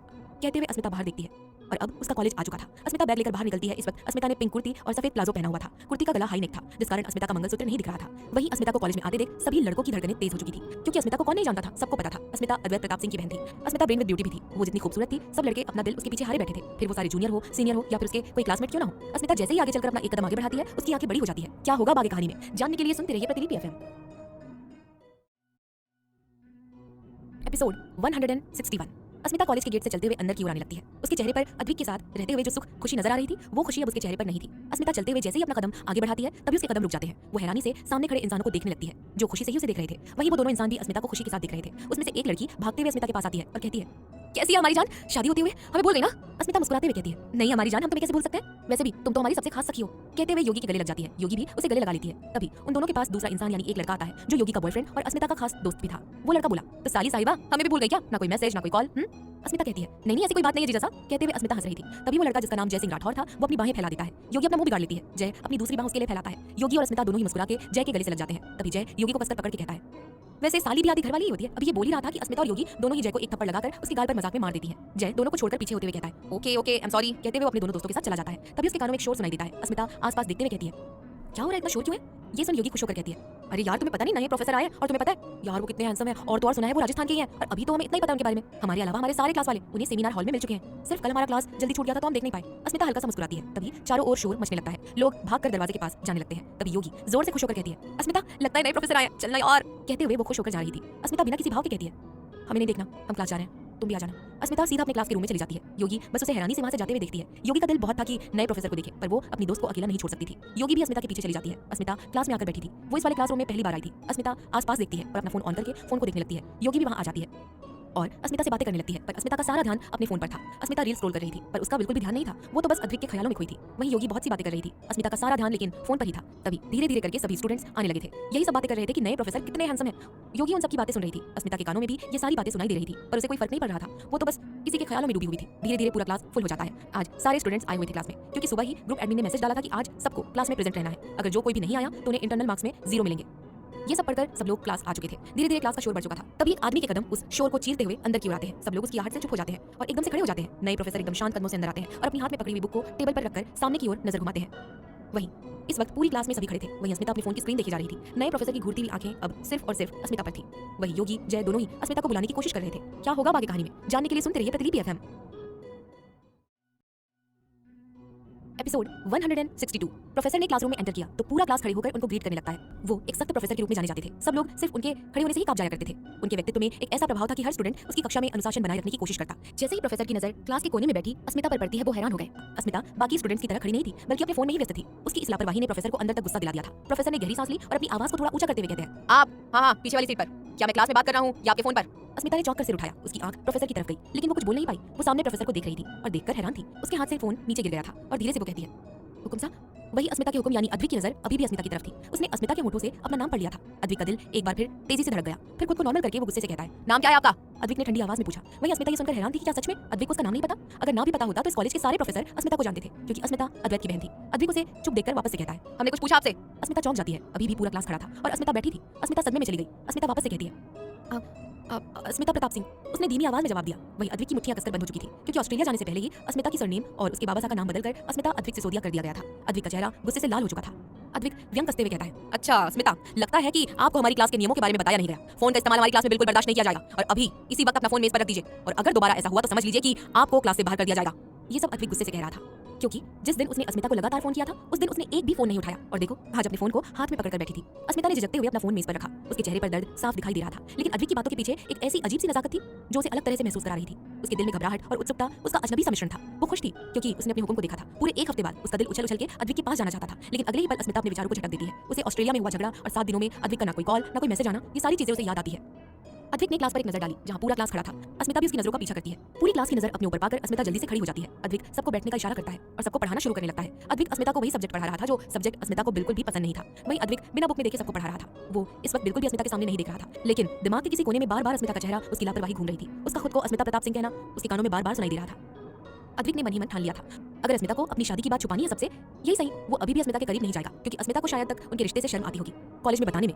ये सब सोच अद्विक का चेहरा गुस्से में आ चुका था। उसकी नसें साफ-साफ सबको नजर आ रही थी। उसका चेहरा भावहीन हो चुका था। वहीं अस्मिता भी जानती थी कि उसके हुक्म गुस्से में है। वो अपने हुक्म को ना समझे तो किसको समझती। पूरे 1 घंटे में लेक्चर खत्म होता है। अभी ज्यादा लेक्चर नहीं था, अगला लेक्चर स्पोर्ट्स का था, इसलिए सब लोग बाहर निकल गए। अस्मिता ने पूरा अद्विक को सुना था। उसने इन महीनों में पहली बार अद्विक को बोलता देखा था। अद्विक की एक नजर अस्मिता को देख अपनी बुक और फोन लेकर वहां से निकल जाता है। अद्विक के जाते ही अस्मिता होश में आती है। वो जल्दी से नीचे अपना फोन उठाकर अपने बैग में पैक करती है। अद्विक के पीछे जाने को होती है। वहीं योगी और जय हैरान थे। अभी तक योगी और जय को अस्मिता का पति है ये पता था, पर अस्मिता का पति कैसे दिखता है ये उन्हें नहीं पता था, तो वो अद्विक को नहीं जानते थे। अद्विक कॉरिडोर में चल रहा था, तभी उसका फोन बजता है। फोन पर बात करने के लिए अद्विक ऊपर सीढ़ियों पर चढ़ जाता है, जहां से वो टेरेस पर जाने लगता है। अस्मिता भी उसके पीछे पीछे जा रही थी। अद्विक टेरेस पर आ जाता है और अपना फोन उठा के बातें करने लगता है। तभी अस्मिता हाफती हुई उसके पीछे आकर खड़ी होती है और अद्विक को बिजी देखकर उसका मन उदास हो जाता है। तभी उसके कानों में आवाज आती है, हाँ मासा सब कुछ ठीक है, हम भी ठीक है। सामने से उर्मिला जी कहती है, अस्मिता बेटी कैसी है?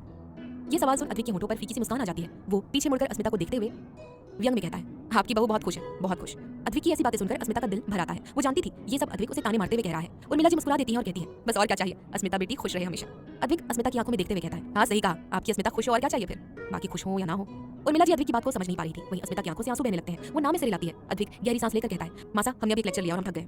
उर्मिला कहती है, हाँ ठीक है, पर एक बात हमारी सुनो। अद्विक कहता है, उर्मिला जी कहती है, अब आप चित्तौड़गढ़ में रहने वाले हैं तो पक्का आपने कोई तो घर लिया ही होगा। ऐसे अस्मिता का अपने मायके में रहना अच्छी बात नहीं, उसे अपने घर ले चलो, वरना अस्मिता के मायके वाले क्या सोचेंगे, पति भी इसी शहर में है और पत्नी को भी अपने साथ नहीं रख रहा है। अद्विक कहता है, हम फोन रखते हैं। उर्मिला जी अपने बेटे को ध्यान रखने का कहकर फोन काट देती है। अद्विक एक नजर अस्मिता को देखकर वहां से जाने लगता है। तभी अस्मिता कहती है, बिना कुछ बात किए कैसे जा रहे हैं आप? अस्मिता की आवाज सुन अद्विक के कदम रुक जाते हैं और एक कदम पीछे होकर वो उसके सामने देखकर अपना एक हाथ जेब में डालकर उसे देखते हुए कहता है, क्या बात करें हम मिस अस्मिता प्रताप सिंह?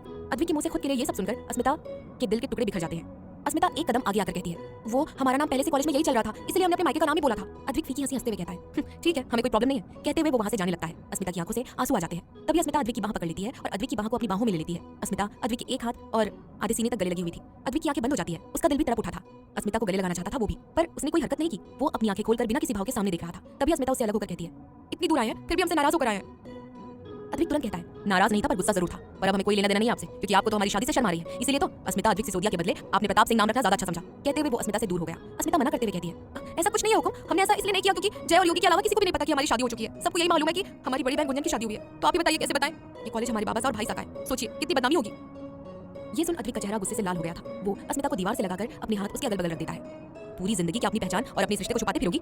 हमने भी गलती करी थी, जिस दिन हमारे घर में मुंह दिखाई थी आपकी, उस दिन आपकी मुंह दिखाई हमें करने ही नहीं देना चाहिए था। तब तो हमने हमारे घर की इज्जत के बारे में नहीं सोचा था और बता दिया था कि हमें गुंजन से शादी नहीं करनी थी, आपसे शादी करनी थी। हमने तो बिना झिझके सबको बता दी। अब इस रिश्ते को छुपाकर क्या फायदा? या आपको इस रिश्ते में रहना नहीं है, इसीलिए तो ऑस्ट्रेलिया से इंडिया आना पड़ा, बिना हमारे बारे में सोचे। ना कोई कॉल पिक किए, ना कोई इन 7 दिनों में हमसे कोई कोशिश की, है ना? मतलब इस रिश्ते से। अस्मिता ये सुनकर अपने बैग को नीचे गिरा देती है और अद्विक के गाल पर अपने दोनों हाथ रख के कहती है, हमें इस रिश्ते से मतलब क्यों नहीं होगा? अगर ऐसा होता तो हम शादी के बाद आपकी माँ साहब बाबा साहब के पास क्यों रहते? इतने दूर एक ऐसे इंसान के साथ क्यों जाते जो हमें अपनी पत्नी भी नहीं समझते? क्योंकि हमें एक उम्मीद थी कि हम ये रिश्ता संभाल सकते हैं। अद्विक अस्मिता के हाथ को हटाकर देखते हुए कहता है, बहुत सही रिश्ता संभाला है आपने कि हमसे इतनी दूर आ गई है। एक बार भी सोचा कि हमें कैसा लगा होगा? हमें कितनी चिंता हो रही होगी आपकी कि इंडिया सही सलामत पहुंची होंगी कि नहीं, किसके घर पर होंगी, कहाँ होंगी, फोन क्यों नहीं उठा रही है? एक बार भी हमारी तकलीफ या दर्द जानने की कोशिश की आपने? अस्मिता की आंखों से आंसू बह निकलते हैं। वहीं अद्विक की आंखें इस वक्त लाल थी। अस्मिता कहती है, आपने कह दिया आपकी तकलीफ के बारे में, हमारी तकलीफ का क्या? हम भी आपके भरोसे ही तो वहाँ आए थे। 2 दिन तक आप ऑफिस में थे, ना हमारी कॉल का जवाब दिया, ना हमारा ख्याल किया हम इन 2 दिनों में क्या भी कर रहे हैं। आप खुद नाराज होकर चले गए थे ना, क्या करते? कोई नहीं था उस घर में हमारा, वो घर हमें काटने को दौड़ रहा था, इसलिए चले आए इंडिया, क्योंकि आप तो घर आने से रहे ना। अद्विक उसकी बात सुनकर देखते हुए कहता है, हम घर नहीं आए थे, पर हम हमारे असिस्टेंट से तो हर पल की खबरें लेते रहते थे ना, कि हमने खाया है कि नहीं, क्या किया है। आपको हमारे बारे में सब पता था, ना चाहते हुए भी आपकी तरह फोन को स्विच ऑफ कर देते थे और इतने दूर जाते कि आपको बिल्कुल भी खबर ना हो कि हम कहाँ हैं। जो इंडिया अगर आपने हमारे साथ किया है, वो उन 2 दिनों में हमने तो ऐसा कुछ भी नहीं किया था। अद्विक एक गहरी सांस लेता है। अस्मिता चुप रहती है, वो कुछ बोल नहीं पाई थी। उसे पता था उसकी गलती थी, पर उस वक्त वो खुद को संभाल नहीं पाई थी। अद्विक भी उस 2 दिन में उससे दूर हो चुका था। घर में अकेले वो डर भी रही थी, इसीलिए वो सबके साथ आकर थोड़े दिन रहना चाहती थी। अद्विक वहां से जाते हुए कहता है, हम गाड़ी भेज रहे हैं, अपना सारा सामान पैक करके गाड़ी में बैठ जाइए। हम नहीं चाहते कि आपके घर वालों को ये कहने का मौका मिले कि हमने उनकी बेटी को अपने मायके भेज दिया। यहाँ पति के रहते हुए उनकी पत्नी अपने मायके में रह रही है। ये बात सुनकर अस्मिता के होठों पर हल्की मुस्कान आ जाती है और वो कहती है, आपने कुछ खाना खाया कि नहीं, कि हम खाना बनाकर लाएं? अद्विक पीछे मुड़कर फीकी मुस्कान के साथ कहता है, अब बड़ी हमारे खाने पीने की याद आ रही है। इन 7 दिनों में तो कभी ख्याल नहीं आया कि हमने खाया कि नहीं खाया, जब आपको पता था कि हम सिर्फ और सिर्फ आपके हाथों का बना खाना खाते हैं, उसके अलावा कुछ नहीं। कहते हुए अद्विक एक नजर अस्मिता को देखता है और वो हैरानी से देखने लगती है। क्या मतलब अद्विक ने इतने दिन से कुछ ढंग का नहीं खाया? अद्विक वहां से जाने लगता है, तभी अस्मिता कहती है, सुनिए। अद्विक इस बार नहीं रुकता और आगे जाने लगता है, तभी उसके कानों में अस्मिता की सुबकने की आवाज आती है और इसे सुनकर अद्विक ना चाहते हुए भी रुक गया। वो बिल्कुल भी मुड़ा नहीं। वहीं अस्मिता की पीठ उसकी तरफ देखते हुए रोते हुए सुबकती रही। अद्विक ने अपने हाथों की मुट्ठी कस ली थी और अपनी आंखों को बंद कर लिया था। क्या होगा आगे कहानी में जानने के लिए सुनते रहिए प्रतिलिपि एफएम। बिल्कुल भी नहीं खुलता। अदिति प्रयास करने लगती है। वहीं डॉक्टर अदिति को कोई मेडिसिन नहीं देना चाहते थे क्योंकि उसकी कंडीशन अच्छी नहीं थी। तभी अद्वैत को अपने शर्ट पर बाहों पर कुछ गीला गीला महसूस होता है। अद्वैत मुड़कर अदिति की तरफ देखता है, जिसने गलती से उसकी शर्ट को रुमाल समझ के उसकी शर्ट से ही नाक पोंछ लिया था। अदिति की जब आंखें खुलती है तो सामने देख के हैरान हो जाती है। वो जल्दी से साफ करते हुए कहती है, माफ कर दीजिए हुकुम साहब, वो हम रुमाल लेने जा रहे थे, गलती से आपका शर्ट ऊपर हो गया और साथ में। उसकी बात पर अद्वैत सिर्फ उसे घूरता रहा। अदिति सर झुकाकर नीचे देखने लगती है। अद्वैत गहरी सांस लेकर फोन रखता है और अदिति और पीछे हो जाती है। अदिति अपनी उंगली अपने पेट पर टैप कर रही थी, या ये कहें अपने बच्ची को छेड़ रही थी। तभी अद्वैत अपने स्लीव के बटन खोलकर शर्ट लूज करके अदिति की तरफ बढ़ता है। अदिति ऊपर की तरफ देखते अद्वैत को हैरानी से देखती है। अद्वैत हाँ में सिर हिलाता है, अदिति ना में से झट से सिर हिलाती है। अद्वैत मुस्कुराता है और अदिति को गले से लगा के धीमी आवाज में कहता है, हमें माफ कर दीजिए, हमने तुम पर गुस्सा किया। अदिति ना में सिर हिलाती है और कहती है, हमें इतनी सारी कुल्फी नहीं खानी चाहिए थी, हमें माफ कर दीजिए। अद्वैत उसके गालों को पकड़ अपनी नाक उसकी नाक से रगड़ता है। अदिति हंसने लगती है। तभी अदिति कहती है, क्या कहा डॉक्टर ने? अद्वैत कहता है, गर्म पानी में नींबू और शहद मिक्स करके देने को कहा है और अदरक वाली चाय। अदिति हाँ में सिर हिलाती है। उतने में ही रूम का दरवाजा नॉक होता है। अद्वैत दूर होकर रिमोट से दरवाजा खोल देता है और एक मेड आकर गर्मा गर्म पानी देकर जाती है। अदिति उस पानी को आंख बंद करके पी लेती है। अद्वैत उसे लेटने को कहता है। अदिति बड़ी मुश्किल से लेटकर अपनी आंखें बंद करती है क्योंकि बंद नाक से उसे सांस लेने में तकलीफ हो रही थी। अद्वैत उसका सिर दबाने लगता है क्योंकि अदिति का जुकाम के कारण सर भी दर्द हो रहा था। अदिति का नाक अब धीरे धीरे खुलने लगा था क्योंकि उसे अब काफी आराम मिल रहा था। थोड़ी ही देर में अदिति गहरी नींद में चली जाती है। साथ में उसके पेट में जो हलचल हो रही थी वो भी बंद हो जाती है क्योंकि बच्चे भी सो चुके थे। वहीं दूसरी ओर अद्विक के फ्लैट पर अद्विक सोफे पर बैठा था और अपने लैपटॉप में कुछ कर रहा था। तभी उसके फ्लैट का दरवाजा खुलता है। अद्विक नजर उठा के सामने देखता है। अस्मिता अपनी 2 बैग के साथ सामने खड़ी थी। अद्विक एक नजर उसे देखता है और फिर अपना काम करने लगता है। अस्मिता का दिल टूट जाता है। वो धीरे से अपने बैग लेकर अंदर की तरफ जाने लगती है। तभी वो रुकी और कहती है, आपका कमरा कौन सा है? अद्विक बिना उसे देखे उंगली पॉइंट कर देता है। अस्मिता एक नजर अद्विक को देखती है। उसे काफी बुरा लगा था अद्विक के इस बिहेवियर से। वो बिना कुछ बोले अद्विक के बगल वाले कमरे में जाने लगती है। अभी वो जा ही रही थी कि तभी अद्विक की भारी आवाज उसके कानों में आती है, हमने आपको राइट साइड के कमरे की तरफ पॉइंट किया था, लेफ्ट नहीं। उसकी बात सुनकर अस्मिता जेब जाती है और गहरी सांस लेकर कहती है, हमें लगा आप हमें नहीं देखना चाहते तो शायद हमारे साथ नहीं रह पाएंगे। अब अद्विक जोर से लैपटॉप बंद करता है और बिना कुछ बोले हॉल की तरफ बाहर बालकनी में चला जाता है। अस्मिता जल्दी से अद्विक का गुस्सा देख अद्विक के कमरे में भाग जाती है और गहरी गहरी सांस लेकर खुद से कहती है, एक तो हमारा चेहरा देखना नहीं है और ऊपर से चाहते हैं कि हम आपके कमरे में भी रहे, अजीब इंसान है। कहते हुए वो बैग को बेड से लगाकर कुछ कपड़े निकालकर वॉशरूम में ले जाती है। वो सुबह से जींस और कुर्ती में ही थी। अस्मिता थोड़ी देर में फ्रेश होकर कमरे में आती है और अपनी सूटकेस को एक तरफ रख देती है। अस्मिता मिरर के सामने आकर अपने बालों का जूड़ा बना के दुपट्टे को अपने माथे पर रख देती है। अस्मिता धीरे से चलते हुए कमरे की बाहर की तरफ आने लगती है। उसके पायलों और चूड़ियों की आवाज पूरे घर में आने लगती है क्योंकि उसका पूरा कमरा शांत था।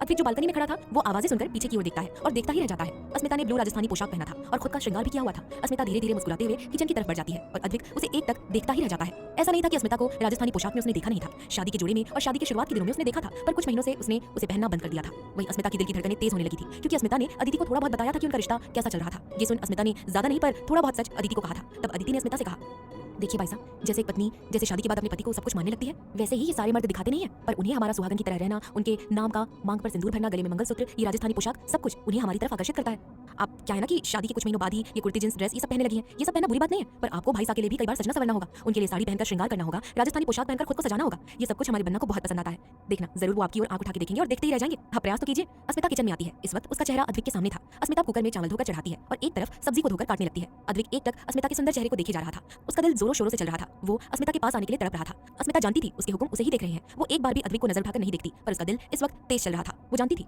अस्मिता एक कढ़ाई में तेल डाल देती है और तेल को तपने को रख देती है। अस्मिता प्याज और टमाटर दोनों काट देती है। अस्मिता राई को तेल में डालती है और प्याज टमाटर साथ में डालने लगती है। गैस की फ्लेम काफी तेज थी। प्याज और टमाटर कढ़ाई में जैसे ही डालती है, काफी तेल उड़कर अस्मिता के हाथ पर उड़ता है। अस्मिता के मुंह से आह निकल जाती है और वो प्लेट को साइड में रख के अपने हाथ में फूंक मारने लगती है। ये देख अद्विक भागते हुए तुरंत उसके पास आता है। क्या होगा आगे कहानी में जानने के लिए सुनते रहिए प्रतिलिपि एफएम। एपिसोड 164। अद्विक जैसे ही अस्मिता की चीख सुनता है, भागते हुए अस्मिता के पास आता है। अस्मिता अपने हाथ पर फूंक मार रही थी। उसे काफी जलन हो रही थी। अद्विक उसके पास आकर पहले गैस को बंद कर देता है। गैस बंद करने के बाद अस्मिता का हाथ पकड़ के देखने लगता है। उसकी गोरी कलाई लाल हो चुकी थी। अद्विक फ्रिज में से मलाई को निकालता है और तुरंत अस्मिता के हाथ में लगाने लगता है। अस्मिता सिसकियां ले रही थी। अद्विक धीरे धीरे फूंक मारते हुए मलाई लगा रहा था। अस्मिता अब नजर उठाकर अद्विक को देखती है। अद्विक की वो आंखें जिसमें उसे डूब जाने का मन करता है। अद्विक का वो चश्मा जो उसकी आंखों को झांकने से डिस्टर्ब करता है। अद्विक की वो खुशबू जिसमें अस्मिता को डूब जाने का मन करता है। अस्मिता उसे ही एक तक देख रही थी। उसके दिल की धड़कन जोर से बढ़ती ही जा रही थी। तभी अद्विक की नजर अस्मिता पर जाती है। अस्मिता अपनी नजर नीचे कर लेती है। अद्विक गहरी सांस लेकर अस्मिता को देखता है। उसे अपने आंख के कोने पर भी दर्द हो रहा था, क्योंकि थोड़ा सा ऑयल उसकी आंख के कोने पर भी उड़ा था। अद्विक धीरे से अपने होठों को गोल करके अस्मिता की आंखों के पास फूंक मारने लगता है। अस्मिता की आंखें अपने आप बंद हो जाती है। अद्विक हल्की सी मलाई उसकी आंख के कोने पर भी लगा देता है। अस्मिता लंबी सांसें ले रही थी। तभी अद्विक अस्मिता को अपनी गोद में उठा लेता है। अस्मिता हैरान हो जाती है और अद्विक को देखने लगती है। अद्विक उसे घूर के कहता है, तड़का लगा रही थी तब पता होना चाहिए था, गैस का फ्लो कम रखना चाहिए, और जब पता है टमाटर में पानी ज्यादा है तो पहले प्याज ही डालना था, बाद में थोड़ी देर बाद डालती पानी, और तेल जब मिलता है तो पता है ना क्या होता है। ये सब हमें सिखाना पड़ेगा क्या आपको? अस्मिता कुछ नहीं कहती, क्योंकि खाना बनाने के वक्त ऐसा हादसा तो कभी भी हो सकता था। अद्विक उसे सोफे पर बिठा देता है और कहता है, हम खाना बाहर से ऑर्डर कर रहे हैं। ये सुन अस्मिता उठते हुए कहती है, नहीं नहीं, आपने इतने दिन बाहर का ही खाना खाया है, हम अभी बना देते हैं, हमें देर नहीं लगेगी। चावल रख दिए हैं, दाल और सब्जी बनानी बस बाकी है। ये सुन अद्विक घूर के कहता है, और आटे का क्या, रोटी कैसे बनाओगी इन जले हाथों से? ये सुन अस्मिता अपने हाथों को देखती है और कहती है, अब हम कुछ करते हैं। कहते हुए गहरी सांस लेकर आसपास देखने लगती है। वो कपड़ा ढूंढ रही थी हाथ में बांधने के लिए। ये देख अद्विक कहता है, कोई जरूरत नहीं रोटी बनाने की, सब्जी काट के रखी है, आप हमें बता दीजिए कितना क्या डालना है, हम कर देते हैं, और दाल भी हम ही बना देंगे। ये सुन अस्मिता हैरान तो थी, पर साथ में खुश भी थी। वो कुछ बोलती उससे पहले ही अद्विक बोला, नहीं बिल्कुल नहीं, हमें रोटी बनाना नहीं आता, और हम रोटी नहीं बनाने वाले। इस फ्लोर के नीचे एक बाईसा रहती है, वो टिफिन का काम करती है, हम उनसे रोटी ऑर्डर करवा लेते हैं। अस्मिता कुछ बोल ही नहीं पाई। वो तो बस कहना चाहती थी कि सब्जी और दाल वो खुद बना सकती है। अब उसे इतना भी दर्द नहीं हो रहा था। अद्विक किचन की ओर बढ़ जाता है और गैस चालू कर देता है। अस्मिता आगे आकर खड़ी रहती है। अद्विक उसे एक नजर देख आंखों से पीछे जाने को कहता है। अस्मिता गहरी सांस लेकर पीछे चली जाती है।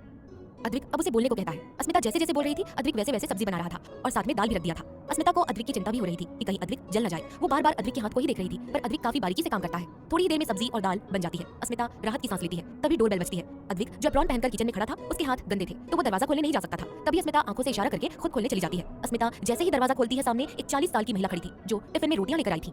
वो बाईसा अस्मिता को देखकर मुस्कुरा देती है। अस्मिता भी उन्हें देखकर मुस्कुरा देती है और उनसे टिफिन का डब्बा ले लेती है और कहती है, जी हमें कितने देने हैं? वो महिला बोलती है, देखो भाई साहब, वैसे तो हम एक रोटी का 6 रुपए लेते हैं, पर आप लोग यहाँ नए हो तो और पहली बार हमसे कुछ मंगवाया है तो हम 5 रुपए लेंगे। 9 रोटी है, इसलिए आपको हमें 45 रुपए ही देने होंगे। अस्मिता हाँ में सिर हिलाकर अंदर की तरफ आती है। तभी अद्विक किचन से कहता है, टेबल पर हमारा पर्स रखा है, उसमें से निकाल के दे दीजिए।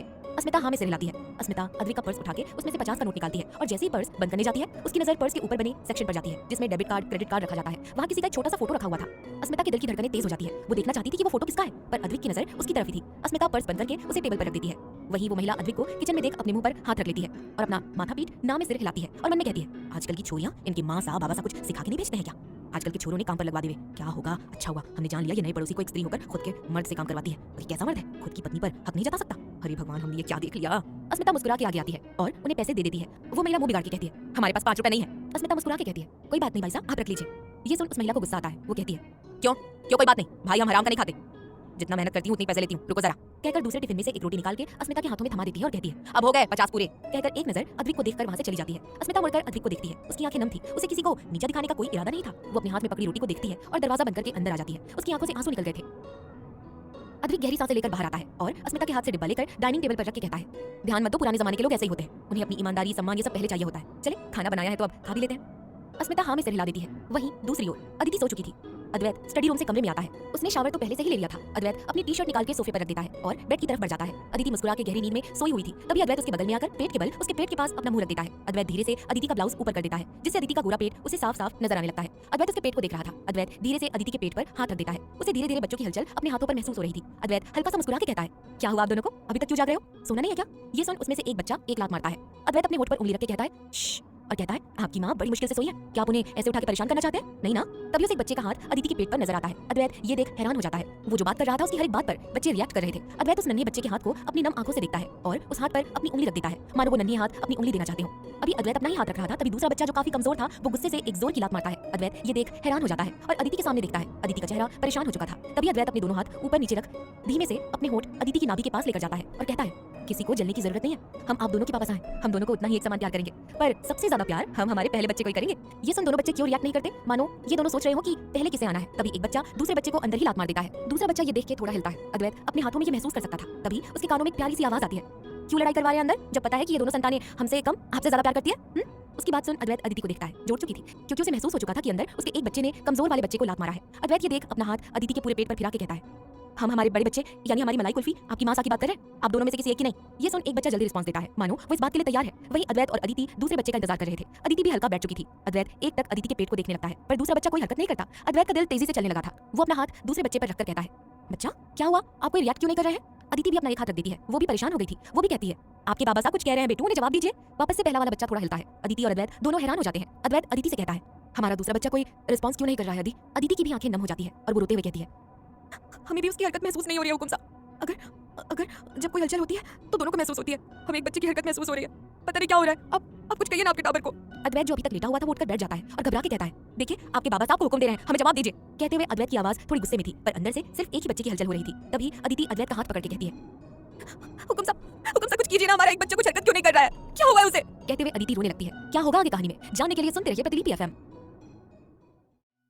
उसे इसके लिए कमरे से बाहर जाना था। अस्मिता धीरे से खड़ी होकर पानी का जग उठा के बालकनी की ओर जाकर वहां रखे पौधे में सारा पानी डाल देती है। अस्मिता अपने धीरे धीरे कदमों से दरवाजे तक आती है। अस्मिता अपने एक हाथ में जग को पकड़कर कुंडी को खोलकर दरवाजा धीरे से खोलती है और पीछे मुड़कर देखती है। अद्विक अभी भी गहरी नींद में सो रहा था। अस्मिता अपने सीने पर हाथ रखकर एक गहरी सांस लेकर रूम से बाहर चली जाती है और हॉल में आकर अपने फोन की लाइट ऑन करती है। यदि अस्मिता ने हॉल की लाइट ऑन की होती तो अद्विक की नींद खुल जाती। अस्मिता जग को वहीं रखकर टेबल पर रख के सोफे के पास आती है जहां अद्विक का पर्स रखा हुआ था। अस्मिता ये देख मुस्कुरा देती है और सोफे पर बैठकर अद्विक का पर्स अपने हाथ में ले लेती है। अस्मिता बड़ी ही जिज्ञासा से अद्विक का पर्स खोलने लगती है। तभी उसके हाथ रुक जाते हैं और एक नजर कमरे में देख अपने हाथ खुद रोक कर कहती है, हम आप पर शक नहीं कर रहे हैं, बस हम देखना चाहते हैं कि आपके पर्स में किसकी तस्वीर है, आपकी मासा की या आपके लाडो अदिति की। बस हमें यही जानना था। हम आपसे सीधे सीधे पूछ लेते पर हमें पता है आप हमें सीधा जवाब कभी नहीं देते, इसलिए हमें ये सब करना पड़ा। हमें माफ कर दीजिएगा हुकुम साहब। कहते हुए अस्मिता अद्विक का पर्स खोल तस्वीर को अपने हाथ में ले लेती है और इस वक्त अस्मिता के हाथ में तस्वीर उल्टी थी क्योंकि अद्विक ने तस्वीर को उल्टा ही रखा था। अस्मिता की दिल की धड़कनें अपने आप ही बढ़ चुकी थी। अस्मिता को अद्विक पर कोई शक नहीं था, वो सिर्फ अपनी जिज्ञासा पूरी करना चाहती थी। अस्मिता जैसे ही तस्वीर को उल्टा करती है उसकी आंखें बड़ी सी हो जाती है। तस्वीर में जो लड़की थी ये लड़की कोई और नहीं खुद अस्मिता थी और ये फोटो शादी होने के बाद की है। अस्मिता के खुशी का कोई ठिकाना ही नहीं रहा। वो अकेली अकेली झूम रही थी और बार बार अपनी फोटो को चूम रही थी। उसे ऐसी कोई उम्मीद नहीं थी कि पर्स के अंदर उसका ही फोटो होगा। अस्मिता उस तस्वीर में ही खोई हुई थी कि तभी उसके कानों में एक आवाज आती है। अस्मिता घबरा जाती है और हड़बड़ी में अपने हाथ में पकड़े पर्स को नीचे फेंक देती है। अस्मिता की पीठ अद्विक की तरफ थी जिससे अद्विक को पता नहीं था कि उसके हाथों से अस्मिता की तस्वीर और पर्स गिर गए हैं। अस्मिता अद्विक की आवाज सुन पीछे मुड़कर देखती है। उसका दिल जोर जोर से धड़क रहा था। उसे बार बार अपने सामने अपनी तस्वीर की याद आ रही थी। तभी अद्विक सवालिया नजरों से कहता है, यहाँ क्या कर रही हैं आप? ये सुन अस्मिता को कुछ समझ नहीं आता। वो हड़बड़ाकर बहाना बनाने के लिए कुछ ढूंढ रही थी। उसे कुछ सूझ नहीं रहा था। तभी उसका ध्यान सामने जाता है जहाँ टीवी की स्विच ऑन थी लेकिन टीवी बंद था। अस्मिता टीवी को देख के कहती है, वो टीवी के सेटअप बॉक्स की लाइट जल रही थी इसलिए रिमोट से बंद करने के लिए यहाँ आई थी। कहते हुए अस्मिता रिमोट को उठाकर वापस रख देती है और टीवी का स्विच ऑफ कर देती है। अद्विक बस अस्मिता को ही देख रहा था। अस्मिता उसकी ओर देख के कहती है, अब आपको कुछ काम था, आपको कुछ चाहिए क्या? अद्विक उसकी ओर देख के कहता है, हाँ वो हमें पानी चाहिए था, हम ले लेंगे किचन से। आप जाकर आराम कीजिए, सुबह कॉलेज भी जाना है, हम आते हैं पानी लेकर। आपको लेने जाने की कोई जरूरत नहीं है। अस्मिता हाँ में सिर हिला के जल्दी से रूम में चली जाती है। तभी अद्विक का ध्यान अपनी पर्स पर जाता है जो कि नीचे जमीन पर गिरा था। अद्विक उसे उठा के टेबल पर रख देता है और किचन की ओर पानी लेने चला जाता है। वहीं अस्मिता बाहर निकलकर सोफे के पास आती है जहाँ एक कोने में अस्मिता की तस्वीर उल्टी गिरी हुई थी। अस्मिता का ध्यान उसी तस्वीर पर था। उसे अद्विक के एब्सेंस के बिना ही तस्वीर को अंदर डालना था, वरना पक्का अद्विक उससे गुस्सा होकर नाराज हो जाता बिना उसे पूछे कि उसके पर्स को क्यों छुआ।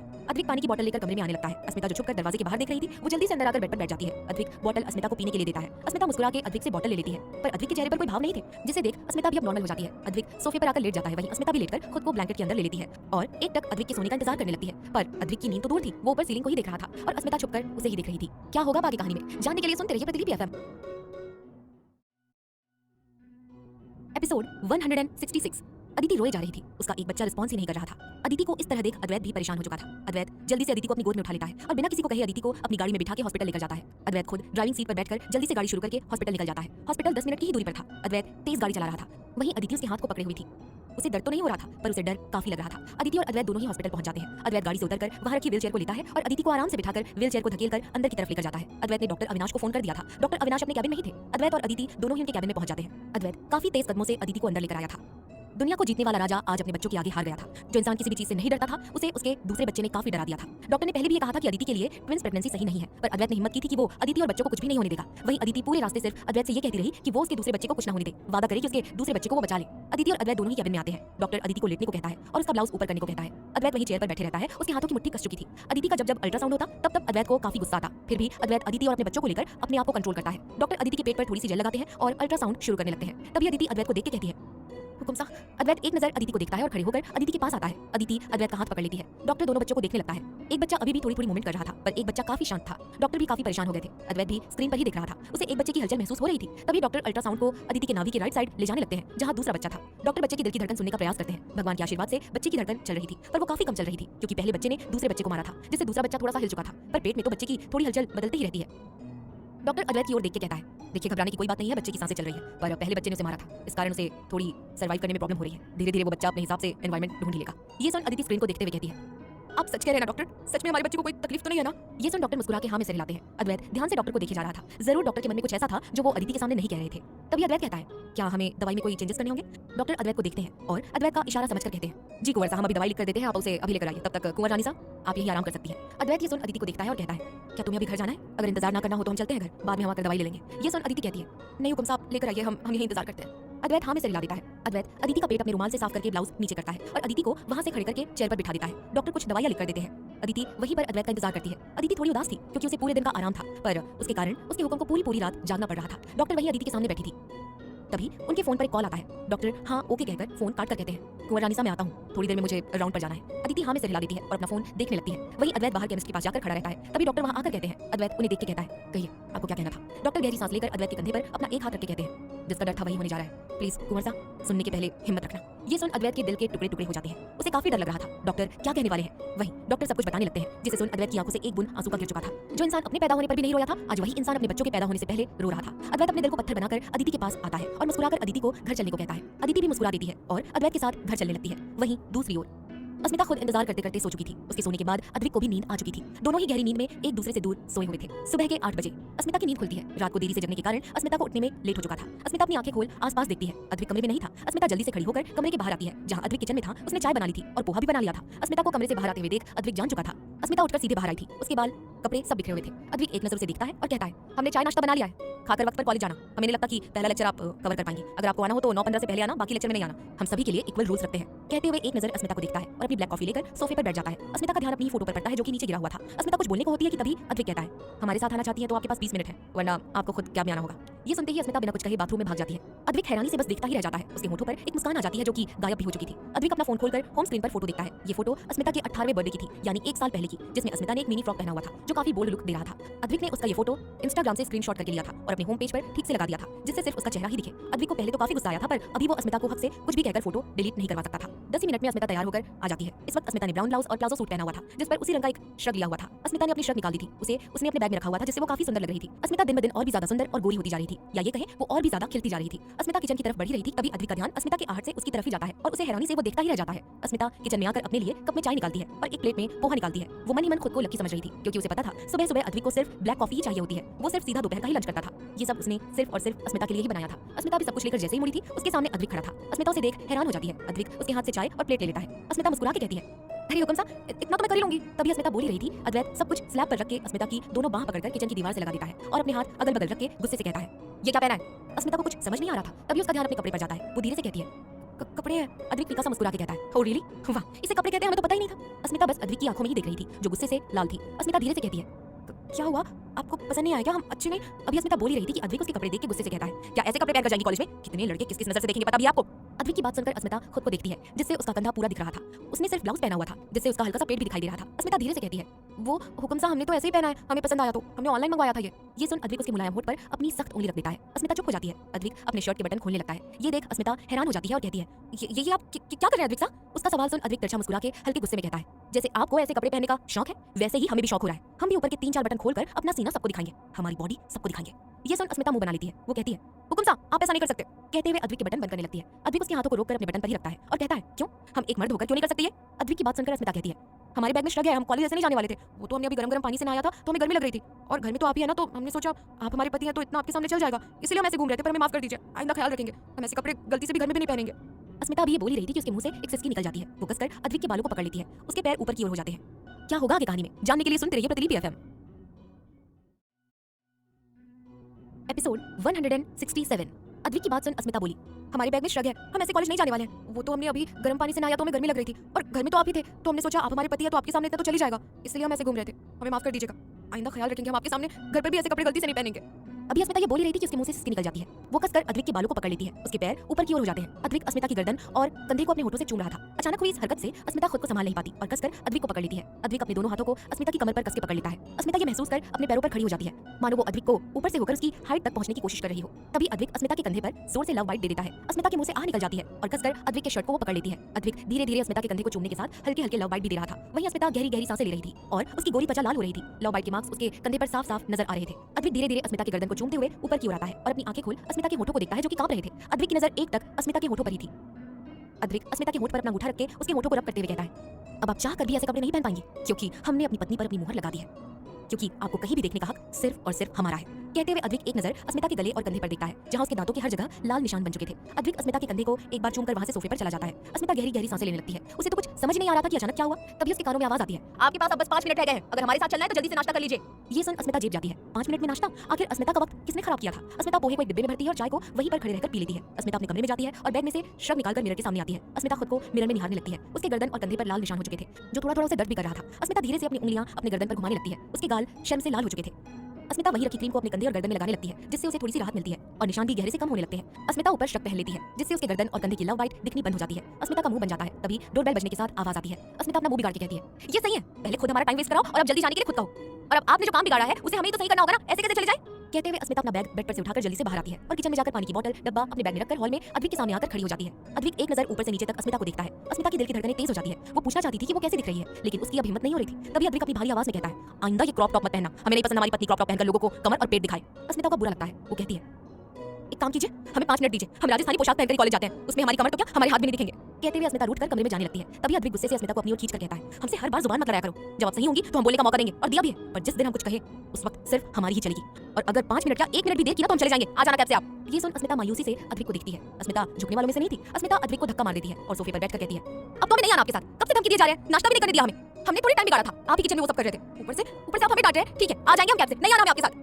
कहकर अपने बैग में से पर्स निकाल के कुछ पैसे और क्रेडिट कार्ड और सब कुछ निकाल के टेबल पर रखती है और कहती है, नहीं चाहिए हमें आपके पैसे और कुछ भी नहीं चाहिए, और हम कुछ पैसे अपने भाई साहब से मांग लेंगे। कहकर अस्मिता एक नजर गुस्से से अद्विक को देखती है और अपना पर्स वहीं छोड़कर अपना कॉलेज बैग लेकर खुद अद्विक के पहले निकल जाती है। वहीं अद्विक तो बस हैरानी से अस्मिता को देखता ही रह गया था। अद्विक अपनी आंखें बंद कर लेता है। अस्मिता होशियारी से बाहर तो आ गई थी, पर वो अपने भाई साहब से पैसे कैसे मांगती, कितना खराब लगता। वो छुप के अंदर से देखने लगती है जहां अद्विक आंखें बंद करके खड़ा था। अस्मिता ये देख मुंह बिगाड़ के कहती है, अब देरी नहीं हो रही है, हमें 5 मिनट क्या मांगा, आप हमें धमकी पर धमकी दे रहे थे। ये बोल अंदर देख रही थी। तभी अद्विक का हाथ उसकी गर्दन पर चलने लगता है। अस्मिता ये देखकर डर जाती है क्योंकि अद्विक ये तभी करता है जब वो हद से ज्यादा गुस्से में हो। अस्मिता जल्दी से वहां से जाने को होती है। तभी उसके कानों में गुस्से भरी आवाज आती है, एक कदम भी आगे बढ़ाया तो हमसे बुरा कोई नहीं होगा, याद रखना। अस्मिता वही की वही जेब जाती है। अद्विक टेबल पर रखा हुआ अस्मिता का पर्स उठा के उसमें सारे पैसे वापस डालकर कार्ड्स भी डालकर बाहर लेकर आता है और अस्मिता की ओर देखता है। अद्विक के चेहरे पर कोई भाव नहीं थे। अद्विक अस्मिता की हथेली आगे करके उस पर पर्स रखता है और सख्त आवाज में कहता है, गलती आपकी नहीं हमारी है, क्योंकि हम भूल गए कि हमने सिर्फ 19 साल की लड़की से शादी की है और वो तो बच्चों वाली हरकतें करेगी, हर बार समझदारी की उम्मीद नहीं रख सकते, और हाँ अपने भाई साहब से आप पैसे मांग सकती हैं, कोई रोक टोक नहीं है। कहकर अद्विक वहां से जाने लगता है। पर आखिर में अद्विक ने जो पैसे वाली बात कही थी वो थोड़ा व्यंग कसते हुए कही थी। अद्विक अपनी जेब में दोनों हाथ डालकर कहता है, देख लो पैसे मांग लोगी तो अपने पति की इज्जत भी अपने मायके में कम कर दोगी, क्योंकि आपके भाई साहब बाबा साहब तो यही सोचेंगे कि उनका जमाई साहब उनकी बेटी के खर्चे नहीं उठा सकता, वो इतने काबिल नहीं है कि अपनी पत्नी का खर्च उठा सके, कि मांगना पड़ रहा है। मांग लीजिए शॉप से, मांग लीजिए, और हाँ कैब में जाना था ना, हम भी कैब बुक करके आएंगे अब।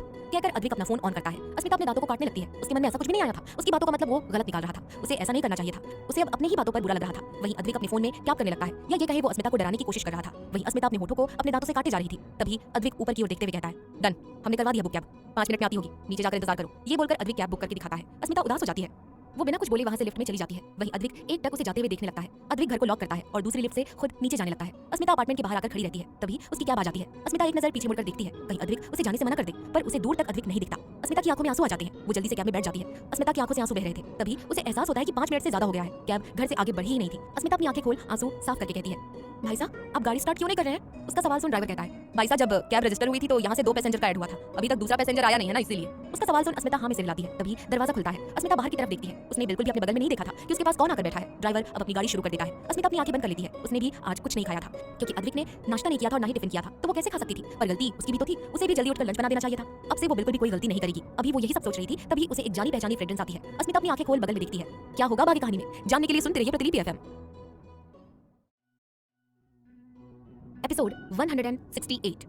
अदिति और अद्वैत की गाड़ी पार्किंग एरिया में रुकी हुई थी। पूरी रात दोनों सोए नहीं थे। हॉस्पिटल में अदिति के कुछ और भी रिपोर्ट्स आए थे, जिस कारण सुबह 3 से लेकर 7 बज चुके थे।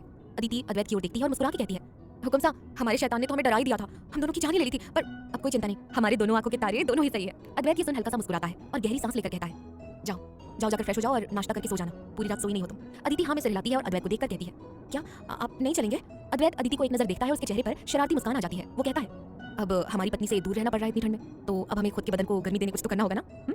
अद्वैत की बेशर्मी भरी बातें सुनकर अदिति शर्मा जाती है और बिना कुछ बोले जल्दी से गाड़ी से बाहर निकल जाती है। अद्वैत वहीं पर अपना सिर सीट से लगा लेता है और डैशबोर्ड में से सिगरेट निकालकर लाइटर से जला के सिगरेट पीने लगता है। उसकी आंखों के सामने अदिति का हंसता हुआ चेहरा नजर आ रहा था। अद्वैत अपनी आंखें बंद करके गहरे गहरे कश लेकर छोड़ता है। सारा धुआं गाड़ी से बाहर जाने लगता है। तभी अद्वैत को डॉक्टर की कही हुई बात याद आती है। डॉक्टर कहते हैं, हम दोनों ने पहले डिस्कस किया था कि ये प्रेगनेंसी काफी कॉम्प्लिकेटेड है, मैं आपको कोई भी किसी भी तरह के धोखे में नहीं रखना चाहता, लेकिन दूसरा बच्चा जो है आपका वो काफी वीक है, वो बड़ी मुश्किल से सर्वाइव कर रहा है, उसकी सांसें कभी भी बंद हो सकती है। अभी डॉक्टर बोल ही रहे थे कि अद्वैत उनकी कॉलर पकड़ के गुस्से से कहता है, कुछ नहीं होगा हमारे बच्चे को, समझे? कुछ नहीं, अगर उन दोनों को कुछ भी हुआ तो हम इस दुनिया को आग लगा देंगे, समझे? डॉक्टर कहते हैं, ये सब हमारे हाथ में नहीं है, सब कुछ ऊपर वाले के हाथों में है, वही कुछ चमत्कार कर सकते हैं। डॉक्टर की बात सुनकर अद्वैत कहता है, पूरी बात बताओ हमें। डॉक्टर कहते हैं, अगर बच्चे की सांसें रुक गई तो हमें ऑपरेशन करना होगा और उस दौरान हमें 7वें महीने में ही पहले बच्चे की डिलीवरी भी करनी होगी, और आप शायद जानते होंगे कि 7वें महीने होने तक बच्चों को पोषण नहीं मिलता, इसीलिए वो बच्चा भी बीमारियों की तकलीफ से गुजर सकता है। ये सुन अद्वैत ने अपनी मुट्ठी कस ली थी। उसकी आंखों से आंसू निकल चुके थे। अद्वैत अपनी आंखें बंद करके अदिति को ही याद किए जा रहा था। अद्वैत खुद को स्ट्रांग रख के मुस्कुरा के अदिति के पास चला गया था। वर्तमान अद्वैत की आंखें इस वक्त लाल थी। गुस्से से या आंसू से कुछ कहा नहीं जा सकता था। अद्वैत अब लंबे लंबे कश पिए जा रहा था। अद्वैत गाड़ी से बाहर आता है। उसके कदम लड़खड़ा रहे थे। उसे नशा तो नहीं हुआ था, लेकिन वो हिम्मत हार चुका था। उसकी बढ़ती सांसें अद्वैत की हालत खराब कर रही थी। उसी वक्त कमल जी बाहर की तरफ से आ रहे थे। अद्वैत को इस हालत में देख वो हैरान हो चुके थे, क्योंकि उनके घर में कोई शराब नहीं पीता था। अद्वैत भी नहीं, पर आज अद्वैत नशे में क्यों लग रहा है? पर उन्हें ही नहीं पता था कि यह हालत नशे की नहीं, अद्वैत की जान निकली जा रही है, इसीलिए है। कमल जी जल्दी से अद्वैत की तरफ आते हैं और अद्वैत को पकड़ के हवेली के पीछे ले जाते हैं, जहां बहुत ही खूबसूरत सा गार्डन के बीचों बीच टेंट बनाया हुआ था। कमल जी अद्वैत को वहीं पर बिठा देते हैं। खुद उसके सामने बैठकर कहते हैं, क्या हुआ कुंवर साहब को ऐसी हालत? क्या हुआ? क्या आपने शराब पी है? ये सुन अद्वैत दर्द भरी हंसी के साथ कहता है, हर दर्द का मरीज शराबी नहीं होता। कमल जी कुछ नहीं कहते, वो सिर्फ अद्वैत को ही देख रहे थे। तभी अद्वैत अच्छे से बैठकर अपने बाबा साहब के दोनों हाथों को पकड़ के कहता है, वादा कीजिए किसी से कुछ नहीं कहेंगे आप। उसकी बात सुन कमल जी हाँ में सिर हिलाते हैं। आज कितने महीने बाद अद्वैत उनसे बातें कर रहा था। उनके दिल को सुकून मिल रहा था, क्योंकि उनकी 2 संतानें तो अलग हो ही चुकी थी और संतान घर पर होकर भी उनसे बातें नहीं करती थी।